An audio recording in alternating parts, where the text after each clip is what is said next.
zombie outbreak. My cat and I hid inside my custom fortress RV. The RV is filled with supplies I stored in advance. In this life, I will survive until the end. I opened my eyes and saw the familiar interior of the fortress RV. I quickly checked the time on my phone. May 20th, 3025, 9 a.m. I was reborn 3 hours before the zombie outbreak. In my past life, on the day the zombies appeared, my half-sister Celine and my fiancé Julian teamed up. They drugged me with milk and sleeping pills. Then they stole the fortress RV I worked so hard to build. They left me alone to die. I struggled for 3 years in the apocalypse. In the end, I could not escape the zombie attack. Meanwhile, they lived comfortably in my RV. They had no worries. Right now, the RV is parked in the villa gardens. I got out of the RV and ran into the house. The family looked happy together in the living room. The atmosphere froze when they saw me enter. All 4 of them stared at me with complex expressions. Sister, Julian, and I just got our marriage certificate. Celine looked at me with a smug smile. I gritted my teeth in silence. He was the man I loved for my entire youth. I had no idea they were seeing each other. Now they have the nerve to offer me wedding candy. I did not argue with them like I did in my past life. My priority is to drive the RV away and buy more supplies. I only came back here to take Snowy. I held Snowy in my arms and walked out. Leave? Just leave. Seeing my indifference, Arthur was fuming with rage. Don't worry. I will never come back. Good luck to you all. Get lost. Arthur pointed at my back and cursed as I left. Celine stood by with a smug look on her face. She finally kicked the annoying Valeria out. From now on, everything in the family belongs to her. The money is hers, and the man is hers too. I drove to the nearest Grand Central Mall. Only 2 hours and 32 minutes left until the zombie outbreak. Time is tight. I ran through the supermarket with a cart. Many employees stared at me in confusion. I went to the fresh food section first. 10 pounds of beef brisket, 10 pounds of fish and shrimp. But the Fortress RV's fridge can only hold 50 pounds of meat. Next, I went to the grain section. Finally, I reached the seasoning section. I pushed the cart to the checkout counter. Then I grabbed another empty cart and rushed back in. This time, I bought various fruits and vegetables. I even asked the staff to get bulk items from the warehouse. Back at the checkout area, a manager approached me politely. Miss, where should we deliver all these? I pointed outside and said. Soon, several staff members were busy. They kept moving the items into the Fortress RV. Once everything was loaded, I checked the time on my phone. Only 1 hour left until the zombie outbreak. I hurried into City Pharmacy. I cleared out every shelf, regardless of what the medicine was. The clerk watched me, looking hesitant to speak. Finally, she couldn't help but say, "You are not allowed to buy this much medicine at once." I turned to her and said, "I will pay you 10 times the price." Stunned, the clerk nodded her head uncontrollably. "Deal. I'll sell them all." I placed several full baskets of medicine on the counter. Then I scanned my phone and paid 500,000. I told her to hurry up and bag everything. The clerk looked at the piles of medicine in a daze. After leaving the pharmacy, I went to the clothing store next door to buy some clothes. Finally, I went to the pet shop and bought 50 pounds of cat food for Snowy. I also bought some deworming medicine. When I returned to the vehicle, it was already 11:58 p.m. I locked the doors. I was ready for the apocalypse. Suddenly, a piercing scream rang out outside the Fortress RV. A mutated male zombie was on the street, lunging at a woman with his mouth wide open. The woman twitched and soon stopped breathing. But in the blink of an eye, she dragged her mangled body and lunged at other pedestrians. People on the street fled in all directions, screaming. The whole city had fallen into chaos. I watched the scene coldly through the window. In my past life, I was once one of those being hunted by zombies. Just then, a young man ran out from the supermarket. He dashed straight toward the Fortress RV. I recognized him. He was the guy who helped me load water earlier. He reached the RV and banged frantically on the door. His eyes were full of hope. Inside the RV, I looked through the window expressionlessly. I remained completely unmoved. The young man looked on in utter disbelief. He couldn't understand why I was leaving him to die. Soon, several zombies pounced on him from behind. Sharp teeth greedily tore into his body. I turned away to avoid the bloody sight. In the apocalypse, kindness only gets you killed faster. I pulled Snowy into my arms. In this life, those I care about are already by my side. The fate of others is none of my concern. Outside the RV, the man's eyes turned gray. He was now a zombie. He instinctively continued to bang on the door. The door thudded loudly under his strikes. The noise made me increasingly irritated. I went to the storage area and grabbed a shovel. I opened the window and leaned out. I swung at the zombie with all my strength. With a loud thud, the zombie's head fell to the ground. I pulled the shovel back and went to the bathroom to wash off the blood. Suddenly, a mechanical voice rang in my head. Ding. Zombie killed. Novice reward granted. Fortress RV is now permanently immune to all damage. Mission: submit 1 essence core. My eyes widened in shock. No wonder Celine and the others lived so well in my past life. They must have had the RV evolution system. A virtual screen appeared in front of me. It showed areas that could be expanded. I was stunned. Any storage space could be expanded. This means I can store a massive amount of supplies. It is basically a walking warehouse. But when I saw the requirements, my smile faded. 1 essence core only expands 1 cubic meter. In the early days of the apocalypse, Killing 100 zombies might not yield a single essence core. But then again, every extra cubic meter means more supplies. It is an extra layer of security for me. My priority now is to find an essence core. As time passed, more and more zombies gathered on the street. They were attracted by the scent of blood. They slammed against the RV, trying to drag me out and eat me. But I couldn't hear a thing. With the windows closed, the interior was completely quiet. I felt a surge of excitement. Is damage immunity really this powerful? It even blocks out the noise. This fortress RV is indestructible, a perfect stronghold. Thinking about this makes me feel much better. Humming a tune, I washed the blood off the shovel in the bathroom. Snowy sits on the coffee table, tilting her head. She watches me with her big, innocent eyes. I walk out of the bathroom. We'll go out and kill some zombies once our stomachs are full. Snowy shakes her head in disgust, looking a bit annoyed. She makes cute sounds as I head to the cabinet. I boil some frozen shrimp for Snowy that I bought at Grand Central Mall. Snowy jumps over as soon as she sees the food. Her round eyes are full of longing. Meanwhile, I start digging into my fried chicken and beer. This is pure bliss. Meow? Snowy protests, still waiting for her feast. 5 minutes later, I serve the shrimp to her. Snowy starts eating happily. She lets out a satisfied purr. I sit back on the sofa. Lamb skewers in one hand, beer in the other. Fried chicken and a cold drink. It's so cozy. Outside the RV, a large crowd is running in a panic. They are all wearing the same uniform. They must be colleagues from work. Suddenly, someone with sharp eyes looks through the window. He sees the scene inside the fortress RV. His eyes nearly pop out in shock. How can someone be so relaxed inside an RV during the apocalypse? She is watching TV, drinking beer, and feasting on skewers. The man suddenly has an idea and shouts, "Cars. Let's go hide in the cars." The group runs toward the roadside parking lot. But before they can reach them, they see a zombie in a suit nearby. It smashes a car window with one punch. Then it bites the driver right on the head. They are paralyzed with fear. Cars aren't safe either. What are we supposed to do? Normal cars won't work. But the zombies can't get into that RV, one of them shouts. They run toward Grand Central Mall instead. As they pass the RV, they see me feasting on crawfish. They can't help but wonder, is she even living in the same world as us? After eating my fill, I notice no zombies are surrounding the fortress RV. Usually, zombies use scent and movement to locate and attack their prey. Does the fortress RV block my scent? I skeptically open the window next to the sofa. Instantly, a zombie snaps its head toward me. It lunges at me with stiff movements. Terrified, I quickly shut the window. The zombie immediately loses its target. After a moment of confusion, it goes back to searching for other prey. I get it now. Closing the windows blocks my scent. But if I open them, the zombies will still find me. It is now past 2 p.m. Those who couldn't hide in time have all become zombies. I make a quick estimate. There are hundreds of zombies on the street. Many more are still wandering inside Grand Central Mall. If I kill them all, I might find a few essence cores. The system just told me my fortress RV is permanently immune to all damage.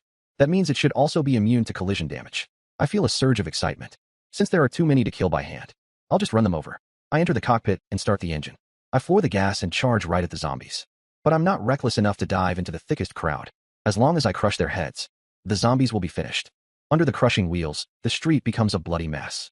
People hiding nearby look through their windows and feel their skin crawl at the sight. Who is this legend? They're playing with zombies like toys. This vehicle is insane. Not even a single dent after all that crashing. Meanwhile, zombies in Grand Central Mall hear the noise and swarm out. I'm not afraid. I use the fortress RV to strike back. I take down wave after wave of zombies. 20 minutes later, the street is covered in bloody tire tracks. Zombie corpses are scattered everywhere. Most of the nearby zombies have been cleared out. I slowly bring the vehicle to a stop. I grab my shovel and open the door. That's right. I'm going out to find essence cores. I grip the shovel and step onto the bloodstained street. Nearby, some zombies are still twitching on the ground. I split their heads open like watermelons. No essence core here. I move to the next one. People hiding upstairs are already terrified by the sight. Seeing my efficiency makes them even more horrified. It's a girl. Her actions are so brutal. How can she be so calm? I stay focused on finding essence cores. I swing my shovel to smash another head. These killing moves are engraved in my bones. As long as it's not a zombie horde, these lone zombies pose no threat to me. After a careful search, I find 7 essence cores. Not a bad haul. Back inside the fortress RV, I check the expansion options. With a thought, the RV blueprint appears before me. The storage space is clearly displayed. But how should I allocate these 7 cores? The great heat wave will arrive soon. Food and water are the top priorities. Medicine is also essential. The AC will have to run constantly. I also need plenty of gasoline for the generator. After thinking it over, I decide to expand the medicine storage first. 1 cubic meter of space. I click the expand button on the blueprint. A quantity selection screen pops up. 1 essence core expands 1 cubic meter. Please make a choice. I choose a quantity of 1. Then I tap confirm. The mechanical voice speaks again. Congratulations on expanding 1 cubic meter of space. All space now has the eternal freshness field. I'm shocked. This means items will never spoil. This feature is legendary for the apocalypse. I look at the medicine cabinet, but I don't see any changes. I walk over and open the cabinet door. It is already packed with medicine. Everything looks normal. I'm confused. I immediately ask the system, where is the expanded space? Suddenly, a holographic space appears next to the cabinet. It looks very sci-fi. I cautiously put some medicine inside. Then I realize something about the space. I can move and retrieve items with just my mind. Excited, I use 2 essence cores to expand the water tank, and 4 for the fridge. Then, I start the fortress RV. My goal is to find a pharmacy. 10 minutes later, I see a city pharmacy. There are no zombies around the entrance. I park the RV against the door to create a sealed space. This will prevent zombies from getting in. I grab my shovel and head inside. I'm relieved to find no zombies inside. I take a basket to the common medicine shelf. I quickly pack everything without looking closely. Meanwhile, Snowy jumps out of the fortress RV. Maybe she's bored, meowing at me. I pat her head. I tell her I'll be done soon. Snowy rubs against my arm. Her round, blinking eyes are adorable. After filling 2 baskets of medicine, I head back to the fortress RV. I check the remaining space and call out to Snowy. I signal her to follow. She tilts her head as if she understands. She happily follows and jumps into the fortress RV. I put the medicine into my dimensional space. I'm surprised it only takes up half the space. I go back to grab more long-lasting supplies. I also take some immune-boosting medicine. I make several trips back and forth. I finally fill up the storage. 2 hours have already passed, but I don't feel tired at all. I notice the shop next to the city pharmacy. It's a high-end shop called Apex Outdoor Gear. I park the fortress RV right in front. The rolling shutter is locked from the inside. Someone must be inside. I can't miss a chance to gather more gear. I get out and bang loudly on the door. Open up. The man hiding inside is Wilder. The loud knocking nearly scares him to death, but hearing a human voice gives him hope. After hesitating, he opens the shutter. I walk inside and look around the shop. Then I speak. Here is the first piece of advice. The person you let in might kill you. Wilder stands there in a daze. His expression is complex and confused. Before he can speak, I ask him again. Do you have cold weather gear? Wilder nods. He finds a thick cold weather suit on the shelf. I don't reach out when he hands it to me. Instead, I tell him to put it on the floor and step back. Although Wilder is confused, he does as told. I squat to check it, then I speak. Get another set. I will pay you later. Wilder says nothing and heads to the warehouse. I sigh to myself. Most people don't realize how cruel the apocalypse is yet. Otherwise, this man's first thought would be how to kill me and steal the fortress RV. He soon places the second suit on the floor. Then he asks impatiently, what is the second piece of advice? Find a place with plenty of food and wait for rescue. Wilder frowns. This will last a long time, won't it? I do not give him a direct answer. In my previous life, even until I died, I never saw the end of the disaster. I put the 2 suits on the passenger seat. Then I take raincoats and hiking boots. I also take windbreakers and other essentials. I keep going until the storage under the sofa is completely packed. I transfer 100,000 to Wilder. I give him one last warning. Don't trust anyone or show any kindness. Abandon your morals if you want to survive. Wilder looks at me as I leave, deep in thought. He clenches his fists and follows me. Hearing footsteps, I turn around immediately. I pull out the dagger from my waist. Wilder freezes where he stands. He looks at me with a pleading expression. Please take me with you. I can help carry things and fight zombies. I see his desperation and the strong will to live in his eyes. But this is the apocalypse. I won't gamble on loyalty. It is better to cut all ties from the start. I jump into the car and lock the door. I hit the gas and drive away. I look through the rearview mirror. Wilder's hope has turned into pure hatred. He clenches his fists. It is now dark. I need to hit the mall for more supplies. I park the fortress RV at the loading dock. I check the surroundings to ensure it is safe. I grab my shovel and prepare to get out. Snowy walks over with her tail raised high. She seems to want to come with me. I pick Snowy up and put her on the sofa. I pat her head and say, be good and wait here. It is dangerous outside. Snowy meows. Snowy blinks her big eyes, tilts her head, and lies down. As I enter the passage, I see a delivery truck parked nearby. It is filled with instant noodles and snacks. Boxes of fruit are piled on the ground nearby. They likely haven't been moved to the warehouse yet. I grip my shovel and stay alert as I walk inside. I must watch out for zombies jumping from the corners. My goal this time is clear. I need to stock up on meat, seasonings, and water. A terrifying roar comes from the corner ahead. Soon, a male zombie in a supermarket uniform lunges toward me. I dodge and swing my shovel hard at its head. The zombie hits the ground with a heavy thud. It stops moving completely. But the noise attracts other zombies in the store. Dozens of zombies start closing in on me. I wipe my shovel. I feel no fear of the zombies. I only desire their essence cores. I look at the shelves. If I can block the aisle with 2 shelves, leaving only a narrow gap in the middle, I can kill them one by one as they come through. It is much safer than fighting dozens at once. But the shelves are filled with heavy liquor. I try to pull them, but they do not move. Valeria, it is Penny, the clerk who helped me before. I will not take you with me. I shake the shelf hard. I use all my strength to pull the shelf toward the entrance. Having survived 3 years of the apocalypse, I have seen all sides of human nature. I can see right through this girl's thoughts. With tears in her eyes, Penny pulls on the shelf. The zombies are getting closer, and she is shaking with fear. She can only hope that I will change my mind. The two of us quickly move the shelves into place. We block the path, leaving only a 1-meter gap. Dozens of zombies charge forward. They almost knock the shelf over. Penny retreats 2 steps, trembling. But she keeps glancing at the fortress RV outside. She is clearly planning something. I stand guard at the gap. I kill every zombie that tries to come through. I also check them for essence cores. I glance at Penny. I have already seen through her little scheme. Without looking back, I say, "You cannot drive the fortress RV. There are zombies everywhere outside. If you want to live, find a place to hide with food and water." Penny watches me cut through zombies like watermelons. Knowing I am dangerous, she gives up on her idea. 20 minutes later, I find a clear essence core in the pile of corpses. There is only one, but it is better than nothing. Penny looks at me, covered in blood and smiling. She finds the sight terrifying. She has only one thought now. She needs to leave immediately. Penny follows my advice and finds an office inside the store. She starts moving supplies inside frantically. She was right not to hide in the warehouse. The supplies there will attract too many people. Meanwhile, I have entered the supermarket. I have already killed 3 stray zombies. Then I lock all the other entrances.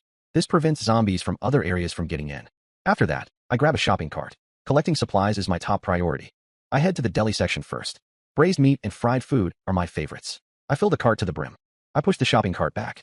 As I enter the aisle, I see several men in supermarket uniforms. They are trying to pry open the door of my fortress RV. Snowy is behind the glass. She is snarling at them with her fur standing up.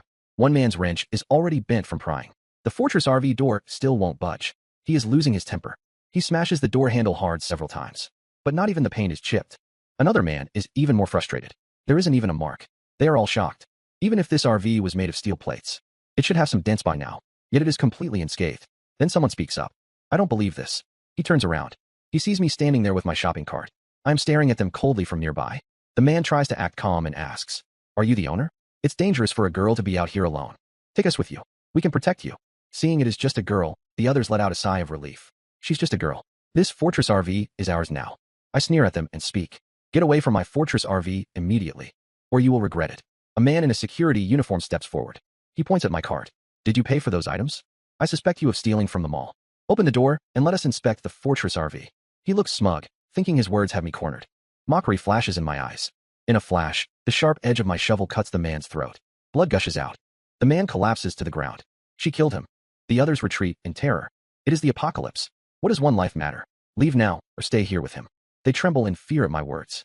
They turn and run back into the Grand Central Mall. I sigh as I watch them flee. I have already cleared all the zombies in the mall. There is plenty of food and water inside. They just needed to wait for a rescue team to find them. The team would have taken them to the survival sanctuary. They could have survived. Instead, they chose to come here and die. I opened the back door. After everything was done, I got back in the RV and closed the door. Then I locked it from the inside. Snowy jumped into my arms, looking upset. She rubbed her head against me. I patted her head to comfort her. "As long as I'm here, no one can hurt you."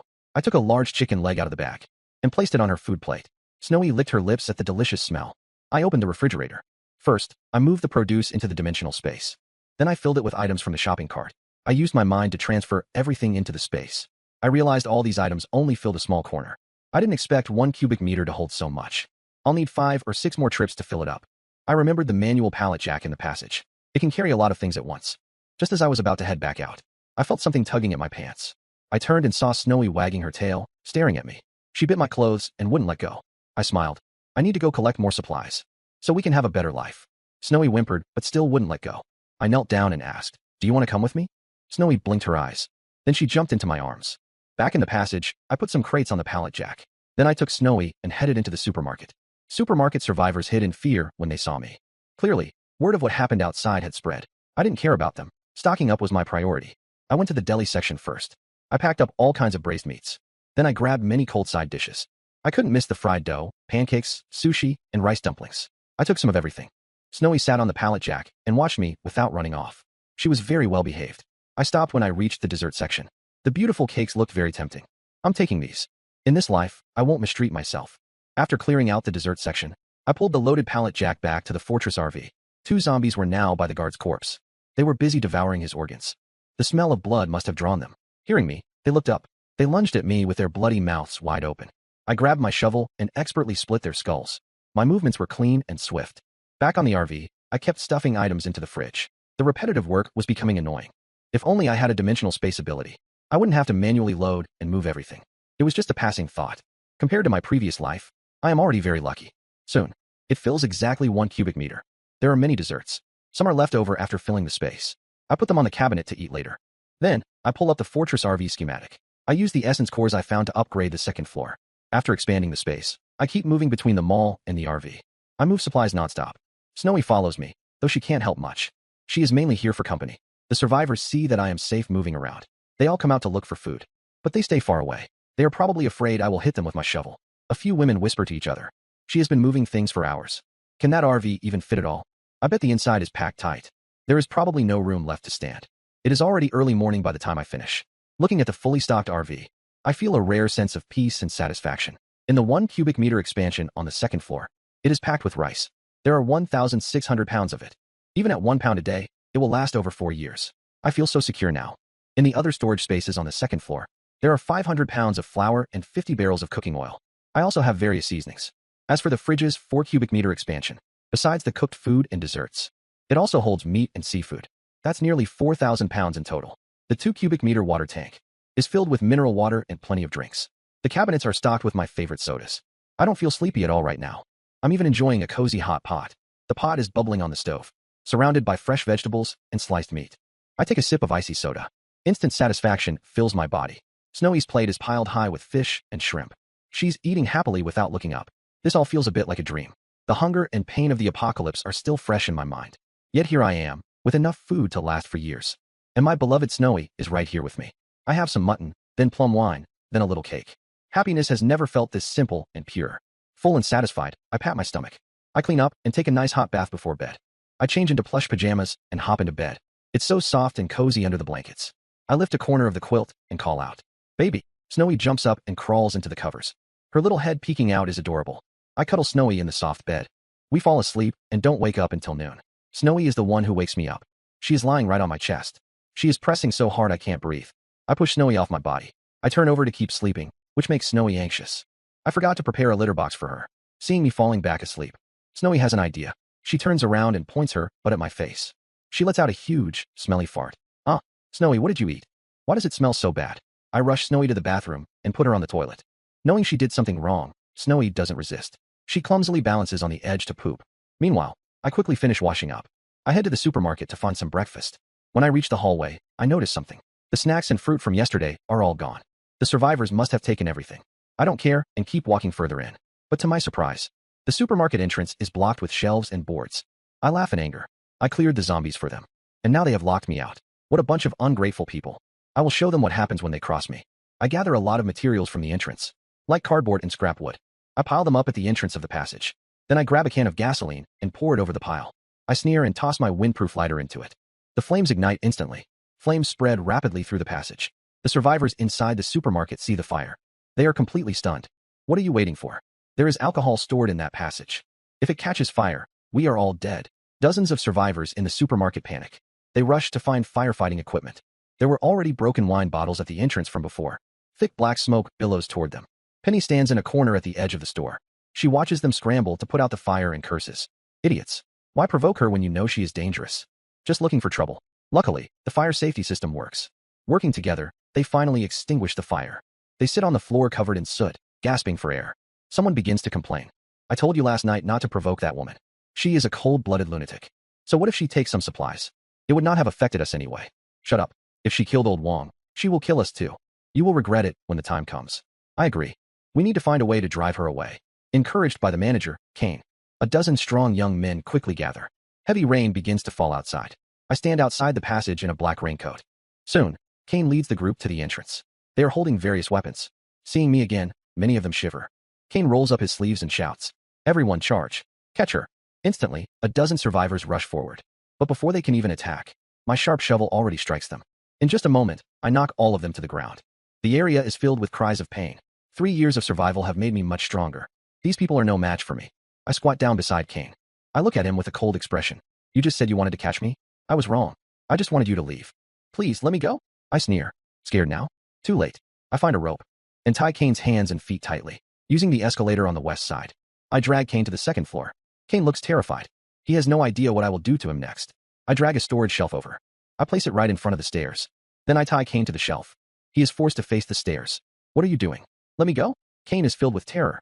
Kane is terrified, but I ignore him. Instead, I gather several display shelves. I use them to block the narrow staircase completely. Then I find a shopping cart. I head to the tool room without looking back. When I return, the cart is full of tools. Tied to the shelf, Kane is on the verge of tears. This uncertainty is the most terrifying part. I walk up to Kane. I pick up a small jigsaw from the cart.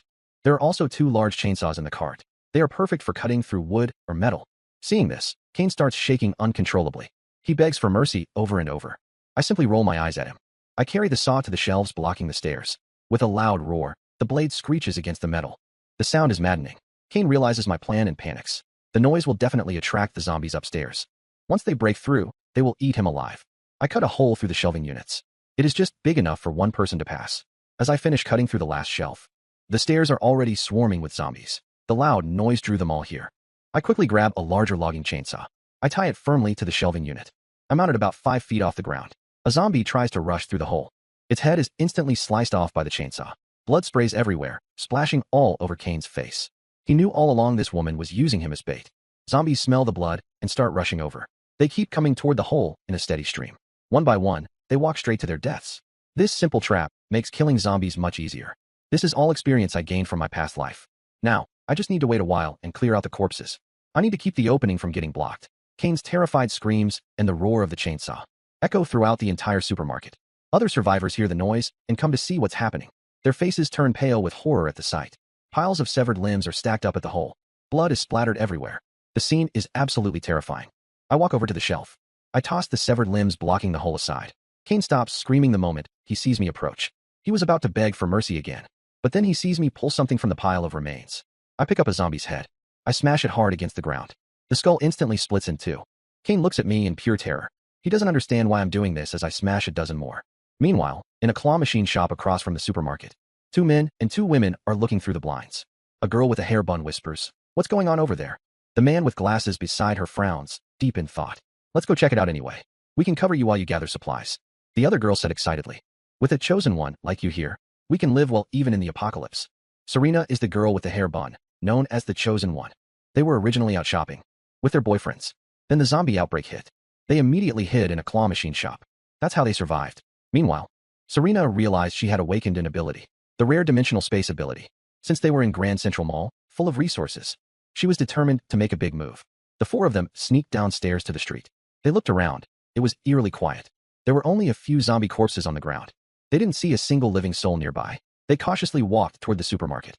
While passing a corpse outside, Serena's boyfriend, Leo, suddenly gasped and stopped in his tracks. The others were startled. They looked at him, confused. Leo knelt down. He examined the neck of the corpse. This man isn't a zombie. His throat was slit by a blade. Zach's eyes widened in shock. Does that mean he was murdered? The apocalypse only started a few days ago. Murder is still terrifying to them. Leo said cautiously, "No one must know that one of us has awakened a dimensional space ability. Serena's ability is only for storage and has no combat power. If others find out, they will try to kidnap her. Controlling Serena means controlling the storage space. This must remain a secret." The other 3 nodded solemnly. They all realized how serious the situation was. Leo and the others walked through the scorched passage. They soon reached the supermarket entrance. They slipped inside while no one was watching. They were excited to see the supermarket full of supplies. However, they couldn't take anything yet. They had to wait until everyone was asleep at night. They hid in an empty corner. Following Leo's suggestion, they moved slowly. They headed toward the sound of a chainsaw. On the 2nd floor, Serena and Sarah were instantly terrified. Their faces turned pale as they clung to each other. The 2 men looked just as pale. Their lips were white and their bodies were stiff. Nearby, zombie corpses were piled up like a small mountain. Shattered heads were scattered everywhere. Standing next to the pile was a woman in a black raincoat. Zombies kept rushing from a hole, only to be sliced into pieces. The man tied near the hole appeared neither dead nor alive. He was no longer moving. Serena whispered, "I suspected it might be a human, using a chainsaw to fight the zombies. I didn't expect to see this scene. It is too terrifying and bloody." Nearby, Leo was filled with shock. He said with a serious expression, "I worked all day and only found 3 essence cores. My luck is not great. I will find the warehouse first. I need to get some food for Snowy and myself." I walked over to Kane. I cut his ropes with a knife and said, "That is enough for today. We will continue tomorrow." Kane collapsed to the floor. He had only one thought now. He wanted to get out of this hellhole immediately. Leo and his group were hiding and watching. They were in the bedding area on the 2nd floor. Seeing me leave, Leo whispered his plan to the others. "Wait until 2 or 3 in the morning. Sarah and I will help Serena collect the supplies. Restore the power 10 minutes later and return here. No one will realize it was us." Meanwhile, I followed the signs in the supermarket. I quickly found the warehouse. The warehouse was massive. The shelves were packed with items. There were all kinds of daily necessities. Further inside was a cold storage room. It was full of vegetables, fruits, and meat. I grabbed a cart. I took various fruits and vegetables. Before leaving, I went to the freezer in the cold storage. I packed a lot of my favorite ice cream. After filling 2 carts, I headed back satisfied. Back at the Fortress RV, Snowy was starving and ate greedily, completely ignoring me. I took out the 3 essence cores I gathered today. I used them all to expand the fridge space. Then I stored the new supplies in the expanded space. Fruits and vegetables each took up 1 cubic meter. The ice cream only filled half a cubic meter. Seeing the empty space left, my OCD started to kick in. So I decided to take the trailer to the nearby snack street. It was late. I could see stars in the night sky. Dim lights flickered in the shops. Scattered zombie corpses lay on the road. I headed straight for a milk tea shop. I craved this so much in my past life. I went into a shop and found the warehouse. I moved out all the stored ingredients. As long as I have enough ingredients, I can make any drink I want in the future. Then I checked out the restaurant next door. I grabbed a chicken feet and crab pot meal kit from the kitchen. This will be my late night snack. To keep their recipes secret, many chain restaurants use pre-packaged meal kits. They only need to be heated up. People say meal kits are unhealthy, but soon, even these will be gone. I pulled the cart back to the Fortress RV. I took the bags of milk tea ingredients and put them into the fridge storage. I felt satisfied once it was completely full. This is my greatest joy right now. I went to the kitchen and grabbed a wok. I opened a meal kit and heated it up. I decided to have some chilled watermelon tonight. I cut the watermelon from this afternoon in half. I put it in the fridge to chill. When the crab and chicken pot started bubbling, I turned off the heat to let it simmer. I went to take a relaxing hot shower. Then I put my dirty clothes in the washing machine. I dried my hair. Everything was ready. Dinner time. I put on a movie on my phone. It was a relaxing film about countryside food. I started with a big scoop of chilled watermelon. It was so cold and refreshing. Snowy came over, wanting a taste. The watermelon is too cold for your stomach. And these meal kits are full of additives. You can't eat this. Snowy tilted her head. It felt like I was bullying a little kitten. Luckily, she had already eaten her fill. She curled up on the sofa to sleep. Even if meal kits aren't healthy, in the silence of the night, I enjoyed my food and the movie. After I finished eating and washed the dishes, it's already past 1 a.m. I brushed my teeth and went to bed. I hugged Snowy and fell asleep immediately. I'm so tired today. I'll sleep in tomorrow. I planned to sleep until the afternoon, but at dawn, the Fortress RV security alarm went off. It woke me up from my deep sleep. I grabbed my phone to check. It's only 6 a.m. Who is bothering me? You'd better have a good reason, or I won't let this go. I installed 360-degree cameras around the RV. The alarm won't trigger if someone just passes by. It only goes off if someone loiters for more than 5 minutes, or tries to attack the Fortress RV. It only rings if I'm asleep and unaware. That's the only time the alarm sounds. I installed many smart gadgets in this Fortress RV. I turned on the monitor and saw a crowd. Many people were surrounding the RV. I recognized some of them. They are the survivors from the supermarket yesterday. I got out of bed. I opened the window on the door and started yelling. Are you crazy? It's so early. Why are you gathered here? The aggressive crowd was stunned. Then they became angry too. You thief. You can't take all those supplies for yourself. You should have left some for us. I was about to yell back. What's going on? The leader roared. Everything has been stolen. Even if it was her. It's impossible to move everything quietly in one night.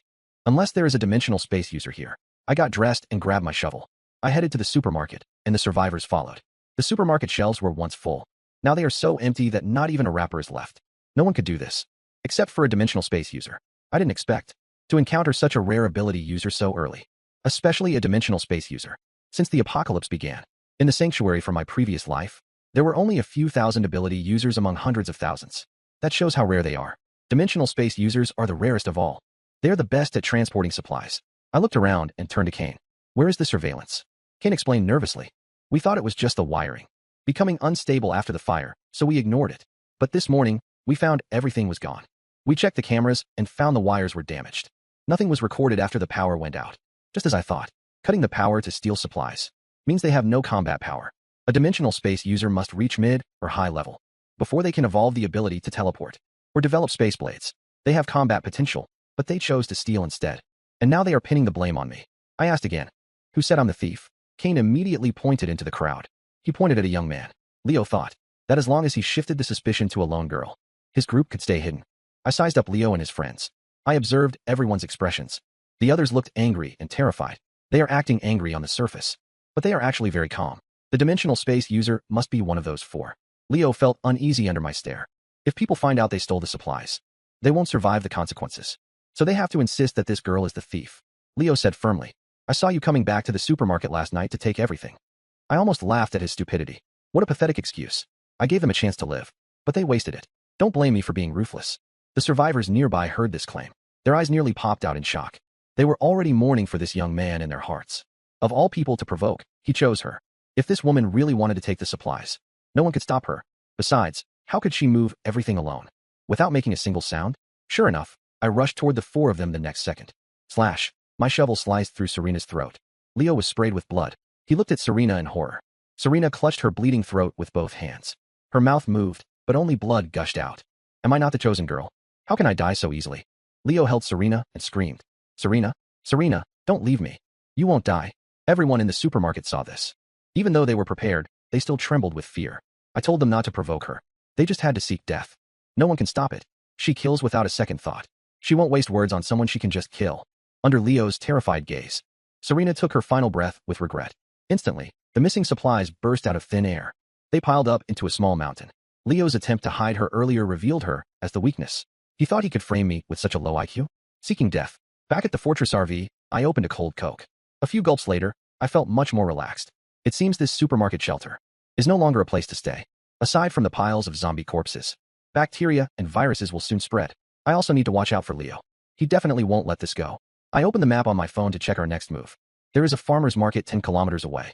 That looks like a good spot to find seeds for cultivation. If I succeed, I can use them to turn my expanded space into a farm dimension. Snowy, let's go. I start the engine and slowly drive away from Grand Central Mall. There aren't many zombies on the road right now. I just speed up and ram through any that block my path. 20 minutes later, the GPS leads me to the farmer's market. But as I enter, I notice something is wrong. The road ahead is packed with abandoned vehicles. They are all crowded together, completely blocking the way. This is bad. The outbreak must have hit while the market was busy. Realizing this, I immediately try to turn around.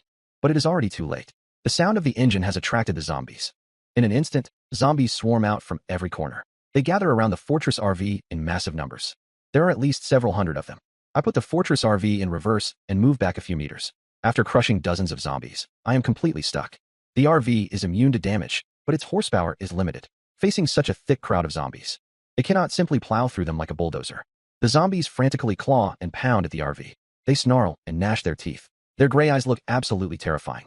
My skin crawls at the sight of them. This is bad. I've completely miscalculated. Snowy's fur stands on end as she watches the commotion outside. I comfort Snowy and pull her into my arms. Since things have come to this, I'll eat some ice cream to calm my nerves. I'll even turn on the monitor and watch a funny show. Anyway, the zombies can't get inside the Fortress RV. The commotion from the zombie swarm catches the attention of survivors in the farmer's market. On the 6th floor of a nearby building, a man peeks out and quickly hides. Benny slumps on the floor and whispers. Everyone else in the room is paralyzed with fear. No one dares to move or make a sound. Benny's mother speaks up. I think I heard the sound of a vehicle just now. Who would be coming here at a time like this? His wife adds. The internet said a rescue team was being formed. They are working hard to save survivors. Could it be the rescue team? Benny's father lights a cigarette. Their family owns a tool shop on the ground floor of the market. On the day it started, Benny's father was alone in the shop. At noon, a customer who was browsing tools suddenly pounced at him with bared teeth. Benny's father thought the man had rabies. He was terrified and ran straight home. He only realized it was a zombie outbreak after he got back. Luckily, his whole family managed to survive together. Inside the RV, I see the situation outside hasn't improved at all. I have to find a way to save myself. If I wait for a rescue team, I don't know how long it will take. I can't afford to wait. I have plenty of food stored in the Fortress RV. It's enough food to last me for several years. But the fuel tank hasn't been upgraded, so storage is low. If I don't turn on the AC in the Fortress RV, the inside will feel like a steamer. But if I keep the AC on all day, the solar panels on the roof won't be enough. I would need to use the gasoline generator for power. However, my fuel reserves will only last a few days. My only choice now is to fight my way out. Luckily, I learned a lot of skills in my previous life. I set the AC to the lowest temperature. I make sure all doors and windows are tightly closed. Then, I take several buckets of cooking oil and climb out through the roof hatch. The zombies smell my fresh scent and become even more restless. They wish they had wings to fly up and eat me. Some are crushed to the ground by the crowd. Other zombies step on them to climb higher. If this continues, the Fortress RV will eventually be buried under the horde. I stab holes in the oil buckets with a knife. I grab the handles and throw them out with force. The leaking oil buckets fall into the middle of the horde. Then, I light a lighter and toss it out. I quickly hide back inside the RV and close the hatch. Boom. A massive fire erupts instantly. With the oil fueling it, the fire grows stronger. The entire zombie horde is engulfed in a sea of flames. Their horrific screams echo through the air. I look out through the window. The Fortress RV is engulfed in orange flames. The external temperature continues to rise. I am starting to panic. You said the RV is immune to all damage. You better not be lying to me. I hope the tires don't melt. I hope the battery doesn't explode. If anything goes wrong, this RV will turn into an oven. Half an hour later, the news is broadcasting live on the TV. Officials are trying to calm the public and reduce panic. From my past life, I know even the military could not stop the zombies. The most effective rescue plan right now is to clear out safe zones for a survival sanctuary. There are two types of sanctuaries. One is the central sanctuary. The other is private, usually formed by tycoons, who recruit people with special abilities. Regardless of the sanctuary, resources will be extremely scarce. You must rely on your own skills to find food. The fire finally burns out late at night. Red embers are still glowing in some places. It is likely still too hot to touch. I decide to sleep and collect the essence cores tomorrow. I wake up at dawn the next day. After confirming no zombies are around, I open the door. Black ash fills the air. A strong smell of burning hits me. The ground is covered with charred corpses. I put on a raincoat and a mask. I grab a shovel and prepare to leave. Meow. Snowy stares at me with her big round eyes. She wants to come with me. I pat her head and say, "Stay home. If you get dirty, I will have to give you a bath." Hearing the word bath, Snowy turns and leaves. She hates baths more than anything. The zombies were burnt to charcoal in the fire. Stepping on them makes a loud crunching sound. I walk toward the edge. Black dust floats in the air as I walk. Like a hardworking farmer, I swing the shovel at the zombies' heads.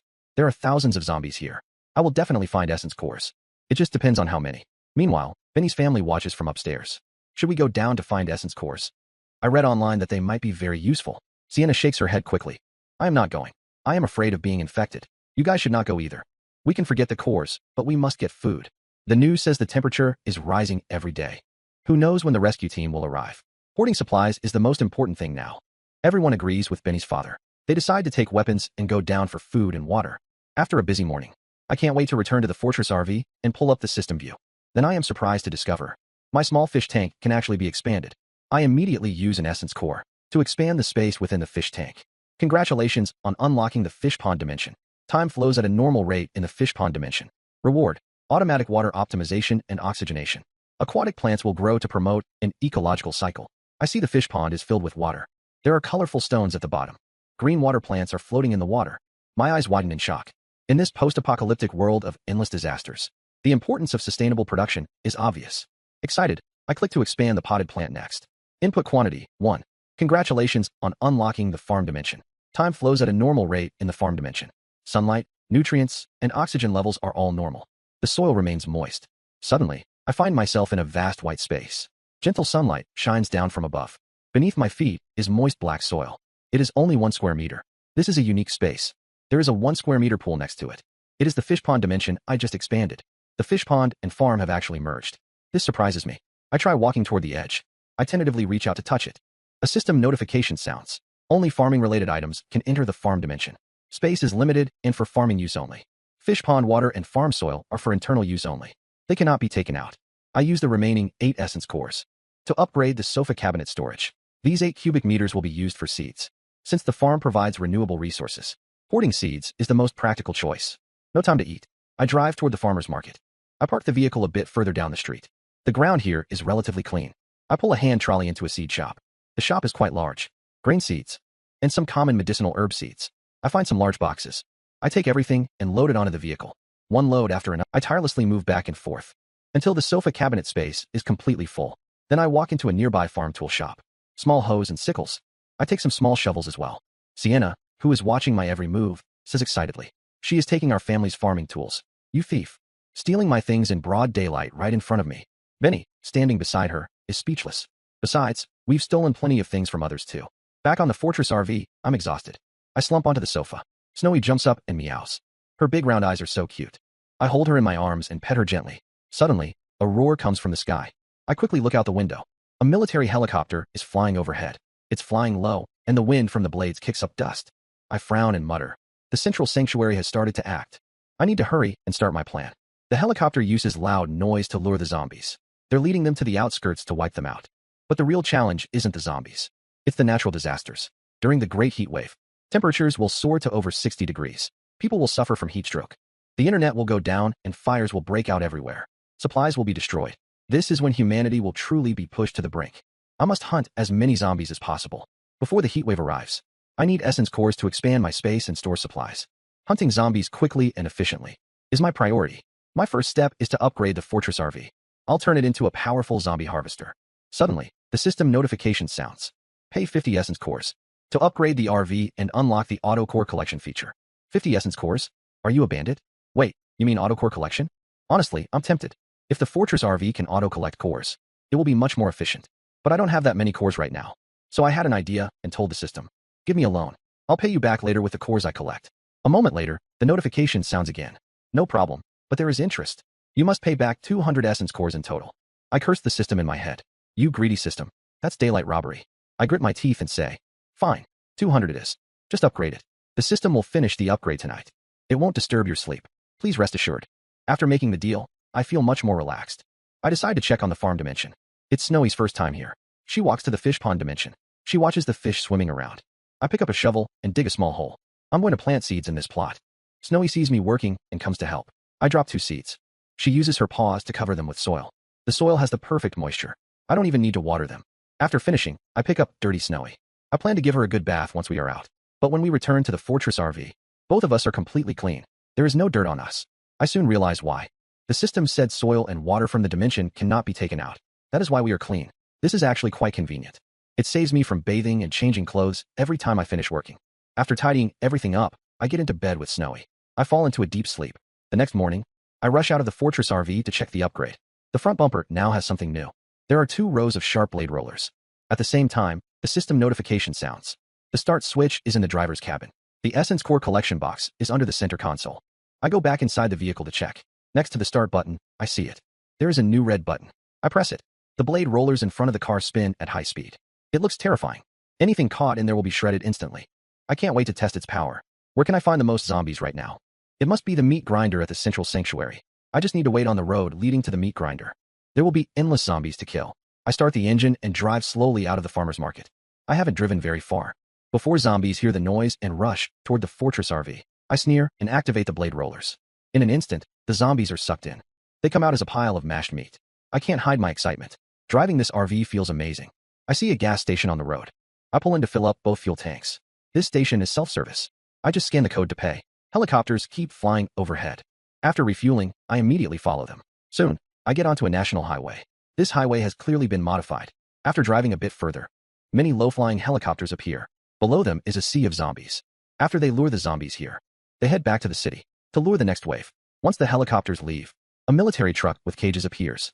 The cages are filled with live animals. The zombies on the highway are lured by the meat in the cages. They are guided toward the meat grinder. I can't imagine how spectacular it is inside the meat grinder. I speed up. The blade rollers spin wildly. One zombie after another is ground into meat. Inside the helicopter above, the pilot is stunned by the sight below. A pink Fortress RV has mixed into the zombie horde. It is clearly heavily modified. Usually, people run away when they see zombies. They are probably here to collect essence cores. Should we report this to our team? The pilot thinks for a moment.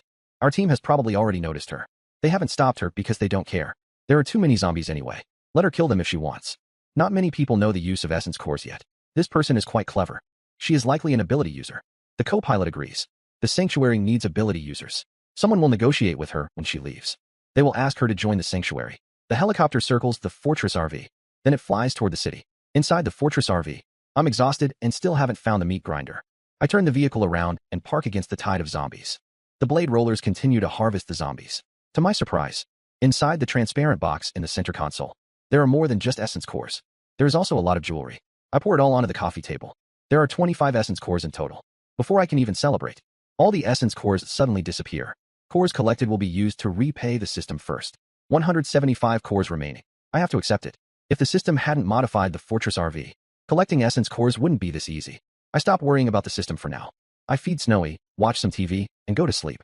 Early the next morning, I check the core collection box. It is full of essence cores. I am thrilled. I pour them on the table and count them one by one. I collected 71 essence cores. At this rate, I can pay back the system by tomorrow morning. After that, every core I get will be mine. Suddenly, I am full of energy. I start the vehicle and turn it around. Today is even hotter than yesterday. The AC must run 24/7 to control the temperature. Luckily, there are solar panels on the roof. They ease my anxiety about fuel. I eat snacks while driving, moving slowly down the highway. 4 hours later, the meat grinder slowly comes into view. I go to the roof to look out. I am shocked by the power of this heavy industry. There are 3 massive objects on the flat ground. They are long, cylindrical metal rollers, over 100 meters long and thicker than buildings. Their smooth surfaces reflect the cold sunlight. Where the 3 rollers meet, there is a massive circular power hub. It makes the giant rollers turn slowly. In front of this giant machine, everything else looks tiny and pathetic. Swarms of zombies are being lured toward the central hub. Dense swarms of zombies are lured into the power hub, wherever the metal rollers pass. The zombies are crushed into pulp. There is a conveyor belt behind the rollers. It carries the remains away. If I am right, they are being sent to have their essence cores extracted. As expected of the central sanctuary, they built such a massive, efficient machine so quickly. Private bases cannot compete with this. Back inside the fortress RV, I will stay for a few days to collect more essence cores. I will leave once the fuel is almost gone. Life became quite repetitive after that. By the next day, I repaid the 104 essence cores I owed the system.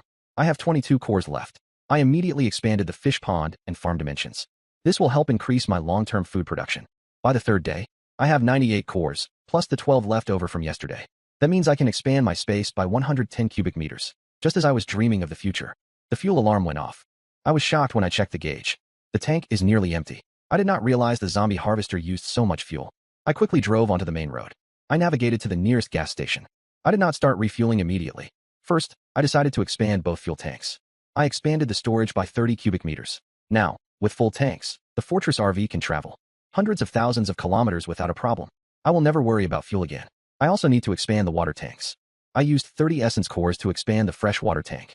I used 20 more for the purified water tank. After filling the fuel tanks, I checked the GPS. I began looking for my next destination. Suddenly, a helicopter roared from the distance. It hovered right above my head, while it was still 10 meters above the ground. Several figures jumped out of the cabin. Thud, thud, thud. They smashed deep craters into the ground.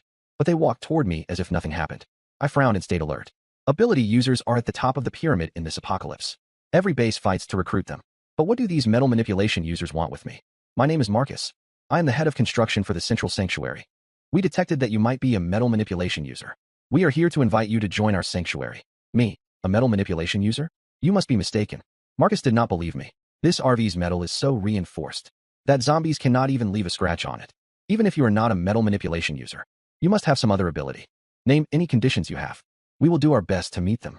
The problem is, I really am not a metal user, but I cannot reveal the RV evolution system. So I had to act cold and refuse. Not interested. Marcus saw how firm I was. He helplessly handed me a business card. It has my contact info and address. Find me if you change your mind. I took the card and gave him a polite handshake. Then they left in a helicopter. But a second later, I noticed my hand had turned into metal. It looked cool, but I was shocked. Am I really a metal manipulation user? Why didn't I notice this before? I could not figure it out. Whatever. Awakening an ability is a good thing. I went back to the Fortress RV and checked the map. Not far from this gas station, there is a water treatment plant. I can use it to fill my expanded water tank. I started the engine and set off. Inside the water treatment plant, a team from the Central Sanctuary was moving through the facility. This was their first mission since the team was formed. Their goal was to rescue survivors and retrieve the water purification equipment. Zombies. Celine looked like a fragile flower in a storm. Her screams quickly attracted the nearby zombies. Snarling, they all lunged toward the group. The other four were so angry they wanted to curse. Although they were all ability users, they only possessed low-level abilities. Managing a dozen zombies was fine, but they couldn't abandon Celine. She was a rare dimensional space ability user. They needed her to store the equipment later. Julian's face darkened. He used his cryokinesis to fire waves of ice arrows. But as one group fell, the next immediately lunged forward. They were endless. He couldn't kill them all. Beside him, Raven started cursing. Shut up. Why the hell are you screaming? Do you have a death wish? If you want to die, don't drag us down with you. We don't want to die. Julian remained silent. He was also completely fed up with Celine. She was still being a burden in this life or death situation. Celine was furious after being scolded. Do you know who my father is? How dare you speak to me like that? You will regret this once we get out. Besides, I have the rare dimensional space ability. The higher-ups said that even if you die, I must be kept alive. After the outbreak, Julian had awakened cryokinesis, and Celine awakened the dimensional space ability. Her father, Arthur, donated supplies to the Central Sanctuary. He even became the head of the logistics department. He is mainly responsible for resource allocation in the sanctuary. He has a lot of influence in the Central Sanctuary. After all, he manages the supplies. Most people are very polite to him. Raven gritted her teeth. So you really want us to die? If we die, do you think you can make it out alive? Celine couldn't win the argument. She started whining to Julian again. Julian didn't want to talk to her. He wondered what kind of trash he had married. If it were Valeria, this would never have happened. Julian suggested, we can't keep stalling like this. We have to get out. Otherwise, we'll really die here. Raven was fuming with rage. Then tell her to get up and walk. If she keeps acting up like this, I'm not staying here to die with her. Julian asked Celine, can you stand up? We can't stay here. Celine whined. If she can't stand, then let her die here. Raven and the other two teammates turned and left quickly without looking back. Seeing this, Celine jumped up instantly. What are you doing? Do you really want me to die here? Julian suppressed the urge to throw her to the zombies and shouted. Stop talking. Just follow me. Celine saw that they really wouldn't help her, and her legs weren't weak anymore. She followed Julian closely. The five fought zombies while heading for the exit. Things looked bad. Dante fired his last lightning bolt and said, "My energy is exhausted." Skip was also worried. "I'm running out soon too." Then he thought of something and asked, "If we really can't break out?" Before Julian could speak, Celine snorted. "You guys just tried to leave me behind, and now you want to enter my space?" The three of them looked at her coldly. How did they get such a stupid teammate? So unlucky. Julian said sternly, "Celine, we are a team. They stayed behind just to protect you. You can't be like this." Celine's tone softened. "Fine. Since Julian said so, I'll let them in reluctantly. I'll settle the score when we're back at the survival sanctuary. We almost died protecting you. And you still want to settle a score?" Just then, a loud mechanical roar caught their attention. A pink Fortress RV was driving toward the factory. The high-speed zombie harvester on the front was shredding through the zombies. Raven quickly flashed her flashlight toward the RV. She tried to get the driver's attention. Julian's expression became complicated when he saw the vehicle. Celine looked surprised and hostile. Valeria is still alive. Inside the Fortress RV. I noticed the situation here earlier. I didn't want to get involved at first, but seeing so many zombies gathered together, I couldn't resist harvesting them. I drive the Fortress RV to the warehouse entrance. I plow straight into the zombie crowd. I stop and wait for the rollers to grind them all up. The zombies are mostly cleared out. The people trapped inside slowly appear before me. Julian and Celine. What a small world. Thinking about what they did in my past life, I feel a surge of anger. Celine notices Julian's expression. She punches him. "Why are you looking at her like that? Are you still not over her?" Julian loses his temper. "Have you had enough? You almost got us killed. We would all be dead if not for Valeria. Can't forget your ex-girlfriend? Now you think she is better than me? You weren't like this when you cheated on her. Just to be with me." The onlookers are shocked by the drama. The trio is stunned by what they are hearing.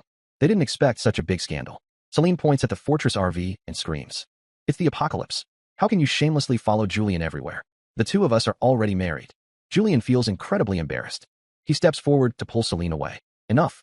How long are you going to keep making a scene?" Celine is furious. "What's with your attitude? Are you taking her side?" "I am telling the truth. She must have heard you were here and came specifically to find you. Everyone knows Valeria is madly in love with you." Meanwhile, I step down from the Fortress RV with a shovel. I walk straight toward Celine. The next second, I throw a powerful punch at her face. Celine flies back 2 meters and slams onto the ground. Her eyes are filled with shock and disbelief. A cold smirk appears on my face. The metallic glow on my right hand slowly fades. The 3 onlookers are shocked. A metal manipulation user. She's actually a metal manipulation user. The trio looks secretly satisfied. Finally, someone can teach that woman a lesson. Julian looks at Celine's face, which is now swollen like a pig. She is already unconscious. His eyes are cold, but then he walks toward me with an affectionate look. "Valeria, my marriage to Celine was just for business. The one I have always loved is you. If this were before the apocalypse. But now, it just makes me want to vomit." I aim for Julian's head and swing my shovel with all my might. With a loud bang, Julian is instantly dazed. He sways, unable to stand steady. My expression turns cold. I stare at them both with murderous intent. "You scumbags. I'm going to kill you today." Julian feels a chill, sensing things are going bad. He instinctively uses his arm to block. A deep gash is instantly cut into his arm. I swing the shovel again.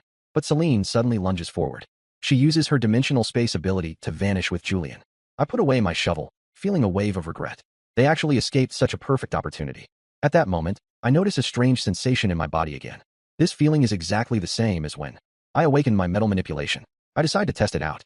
The shovel in my hand instantly disappears. My eyes light up. I make the shovel reappear in my hand. Then, I focus my mind again. I try to take an ice cream cone from the RV's fridge. The next second, the cone actually appears in my hand. Dimensional space ability. I can't believe it. I actually awakened the dimensional space ability. And it's even connected to the space inside the Fortress RV. In the future, when I collect supplies, I won't have to haul them back load by load. I can just store them directly into my space. Dante almost thinks he is seeing things. Dimensional space ability. A dual element user is even rarer than a space user. None have appeared in the sanctuary yet. Raven shouts in shock. Meanwhile, I focus my mind again. An ice arrow forms in my palm. Cryokinesis.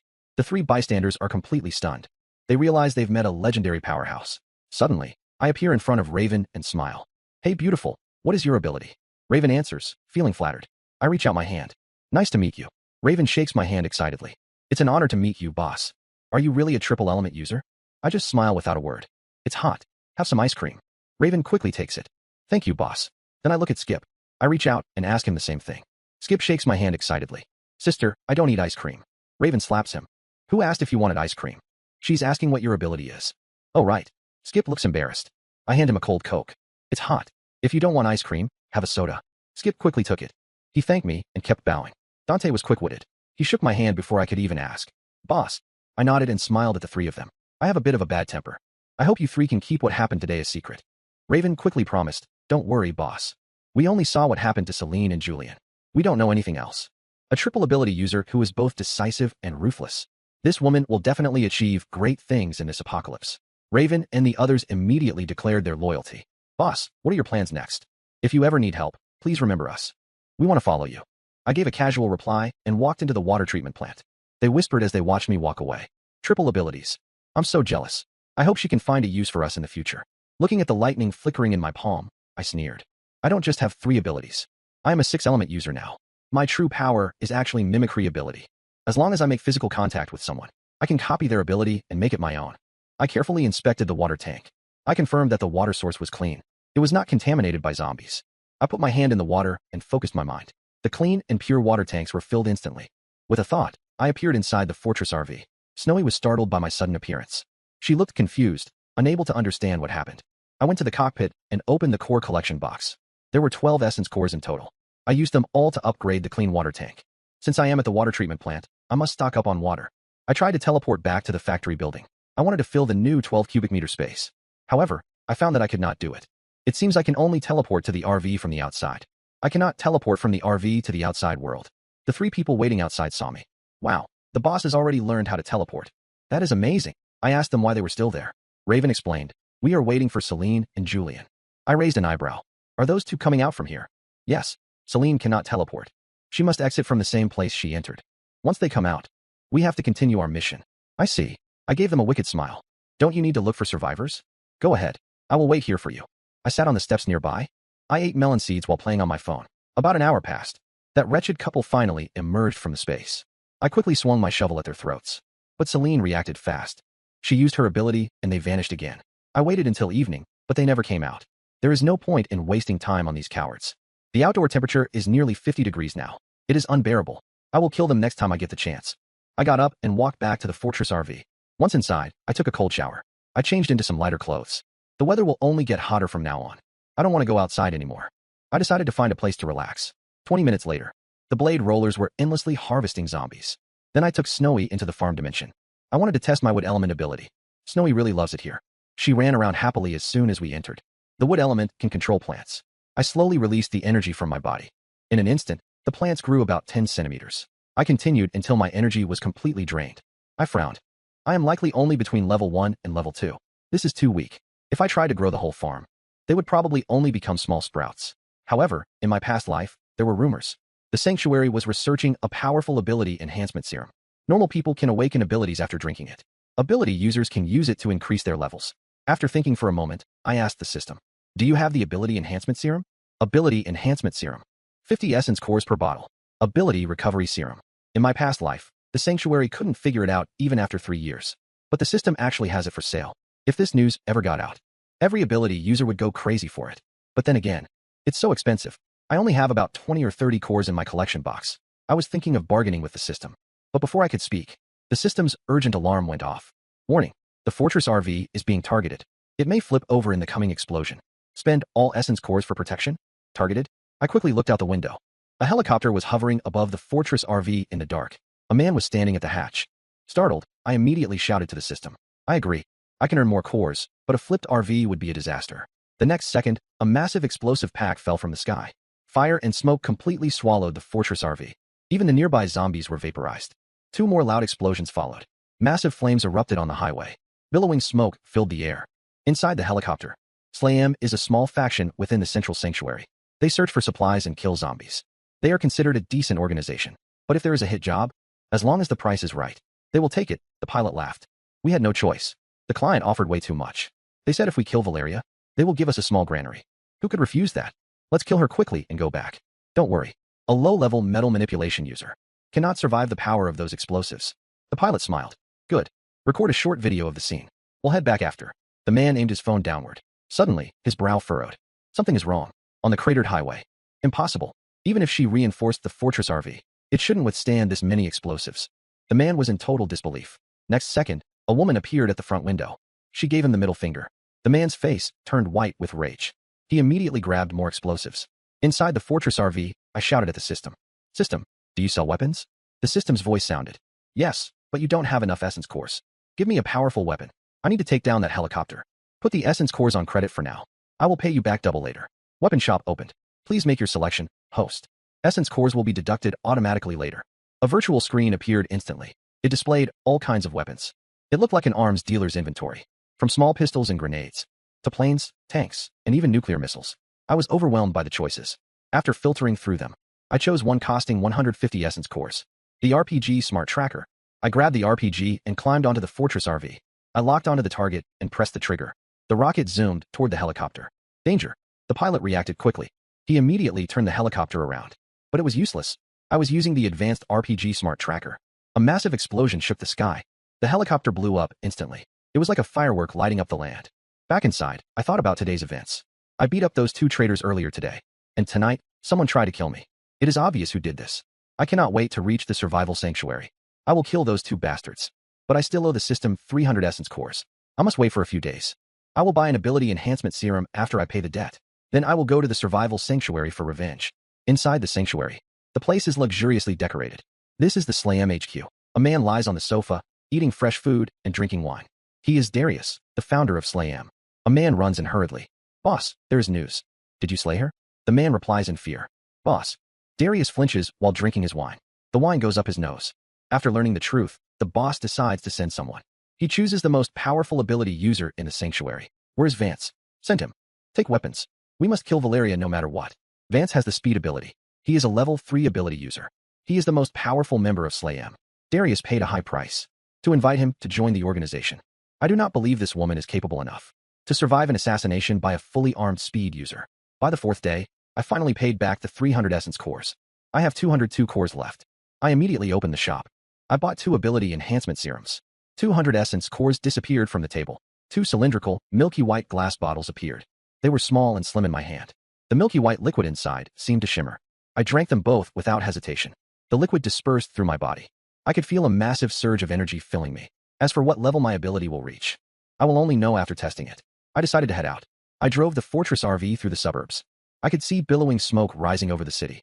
In 60-degree heat, fire hazards are everywhere. And this was only the beginning. I passed by a commercial street.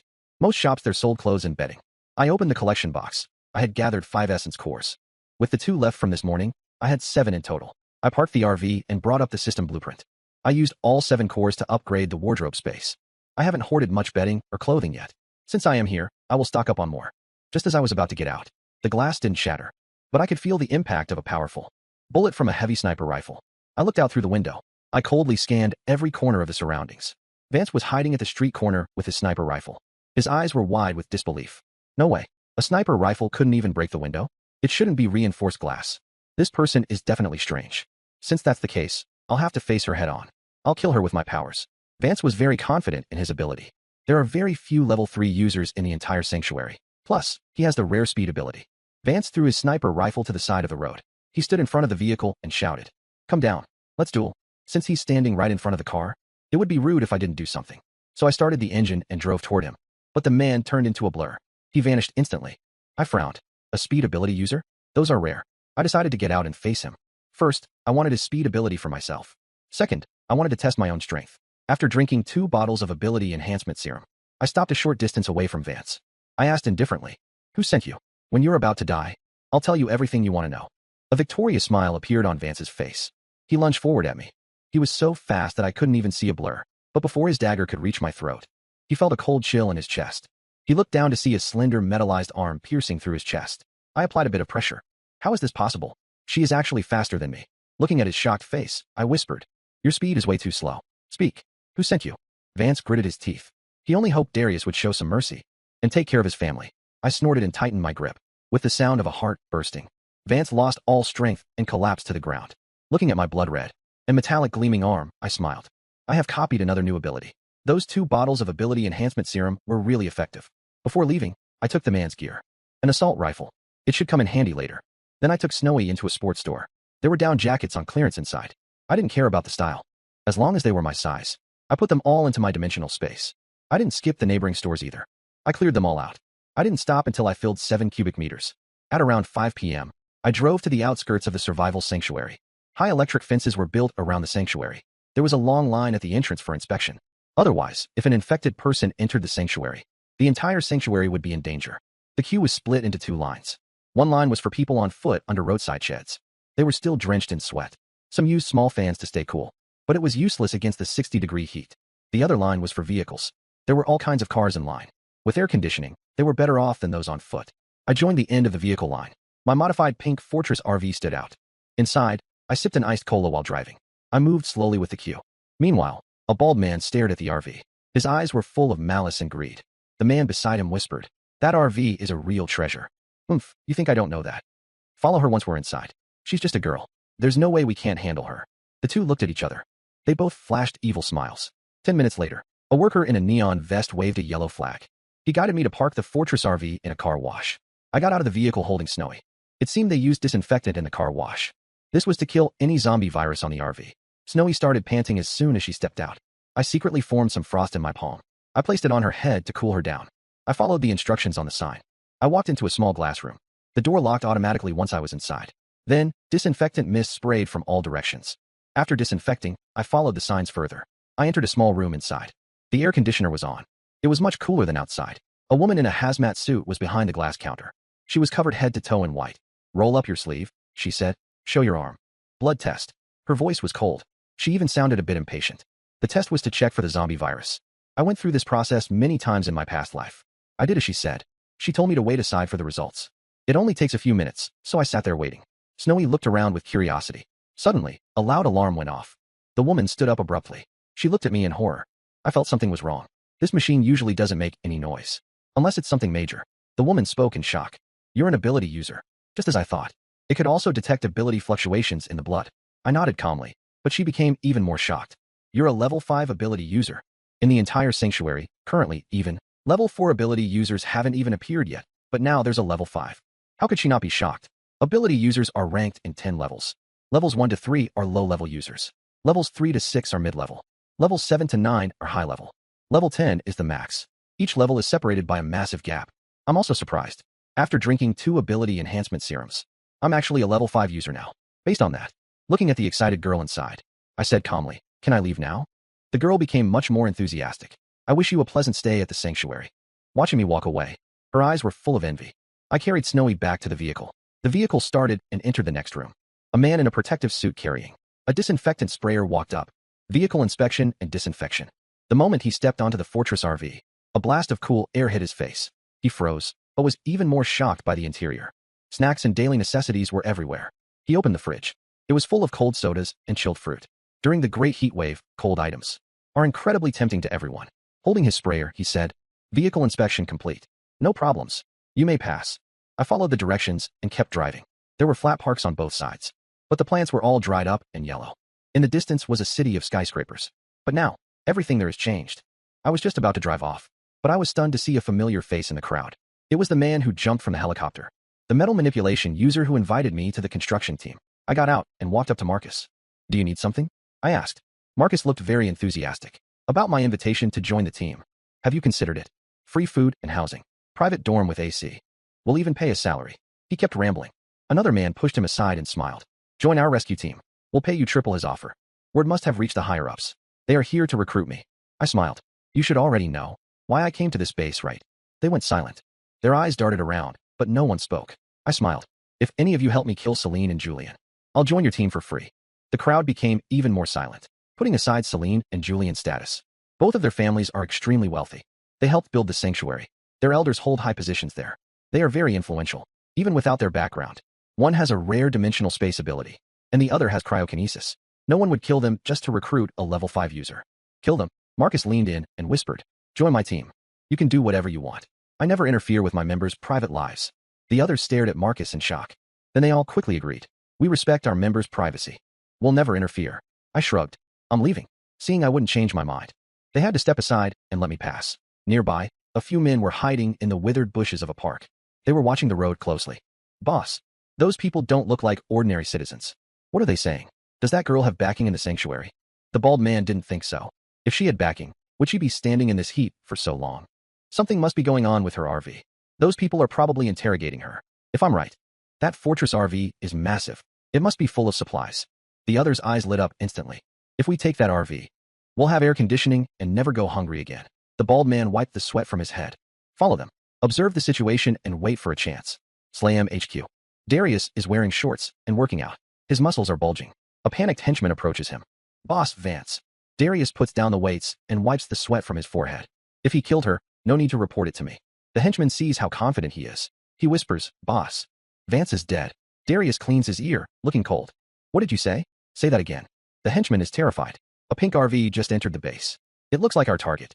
After checking, we found out. Vance's assassination failed. Darius's eyes turn red with rage.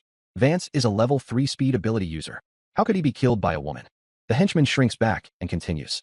Boss, according to the base blood tests, the target is a level 5 ability user. Darius slumps onto the sofa. I didn't expect Slam's first contract to be this difficult. The henchman asks tentatively. Boss, do we still kill her? Darius grinds his teeth. Kill her. We must. Send someone to watch her first. Don't act rashly. Wait for the perfect moment for a fatal blow. This isn't just about the contract anymore. It has become a personal vendetta. Darius grew angrier the more he thought about it. He stood up and walked out. His lackey followed closely behind him. Boss, where are you going?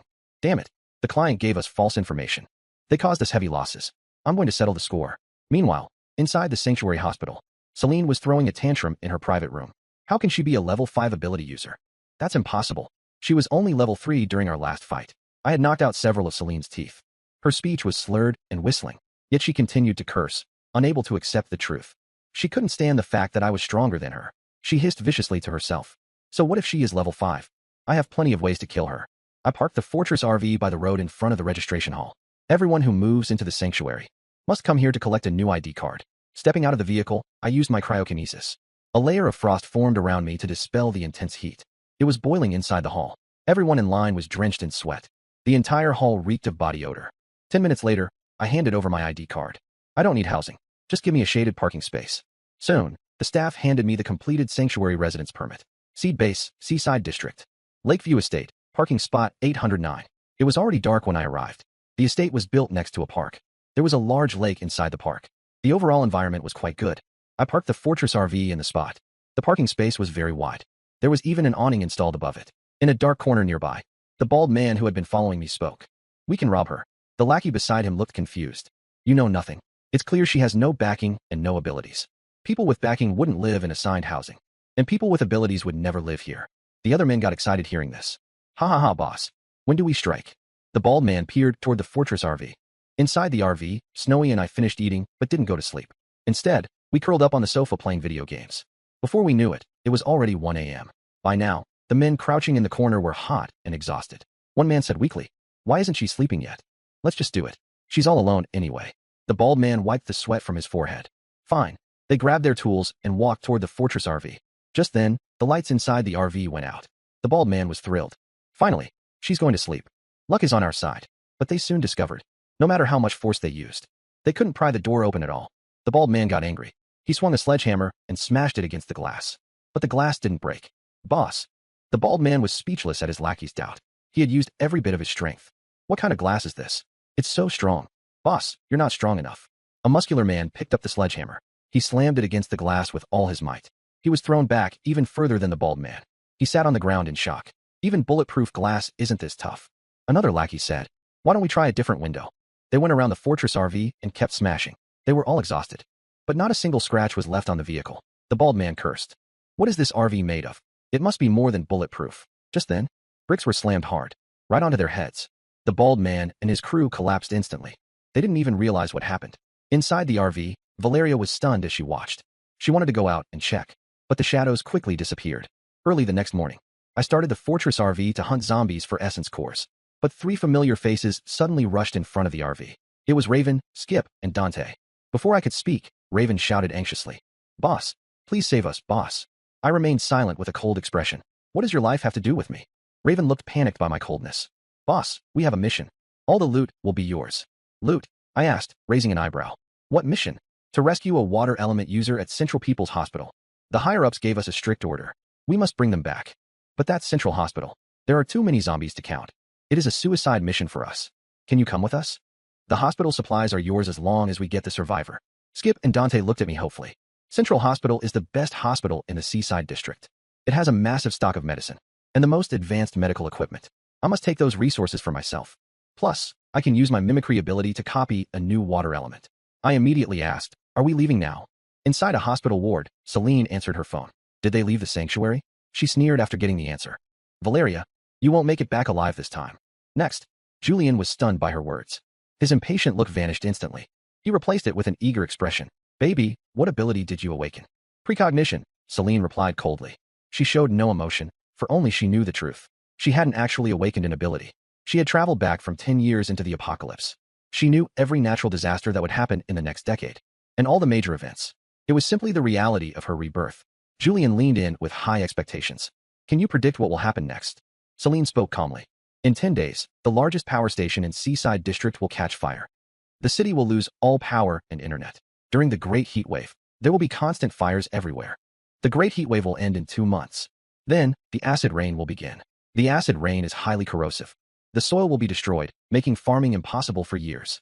After the acid rain, Seaside District will face a tsunami. Then, the temperature will plummet, entering a frozen apocalypse. Julian's heart sank. Then, will the apocalypse ever end? Celine's gaze wavered. I don't know. It ends if someone breaks the cycle. Otherwise, it may never end. When I'm discharged, I'll have my father put me in the core research group. Maybe that's the only way to break the cycle. Celine has seen and learned a lot in 10 years of the apocalypse. She shared some of her insights. Meanwhile, I was heading to Central People's Hospital in the Seaside District. I passed the gas station on the way. I drove inside to check it out. Luckily, there was still fuel left in the tanks. Fuel will become extremely rare in the future. That's why I check every station I find. I took out my last 34 essence cores. I expanded the diesel and gasoline tanks by 17 cubic meters each. After filling them up, I continued my journey. I drove wherever the zombies were most crowded. I need more essence cores to expand my storage space. I need to stock up on medical equipment and medicine at the hospital. An hour later, I checked the core collection box. I had collected 63 essence cores. I pulled up the Fortress RV's holographic blueprint. I used all 63 cores to upgrade the medicine cabinet. Just then, Raven called me. Boss, we've finished the task. We're waiting at the designated location. The hospital area is swarming with zombies.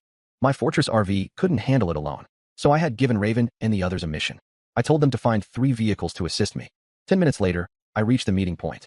I saw 3 vehicles parked ahead. 2 were tracked obstacle removers. They were reinforced with heavy steel plates. Long metal spikes were welded onto the steel plates. They were also equipped with a giant claw. Dante enthusiastically introduced them to me. They were specially designed for this mission. They can resist zombies and clear the road. There was also a large truck.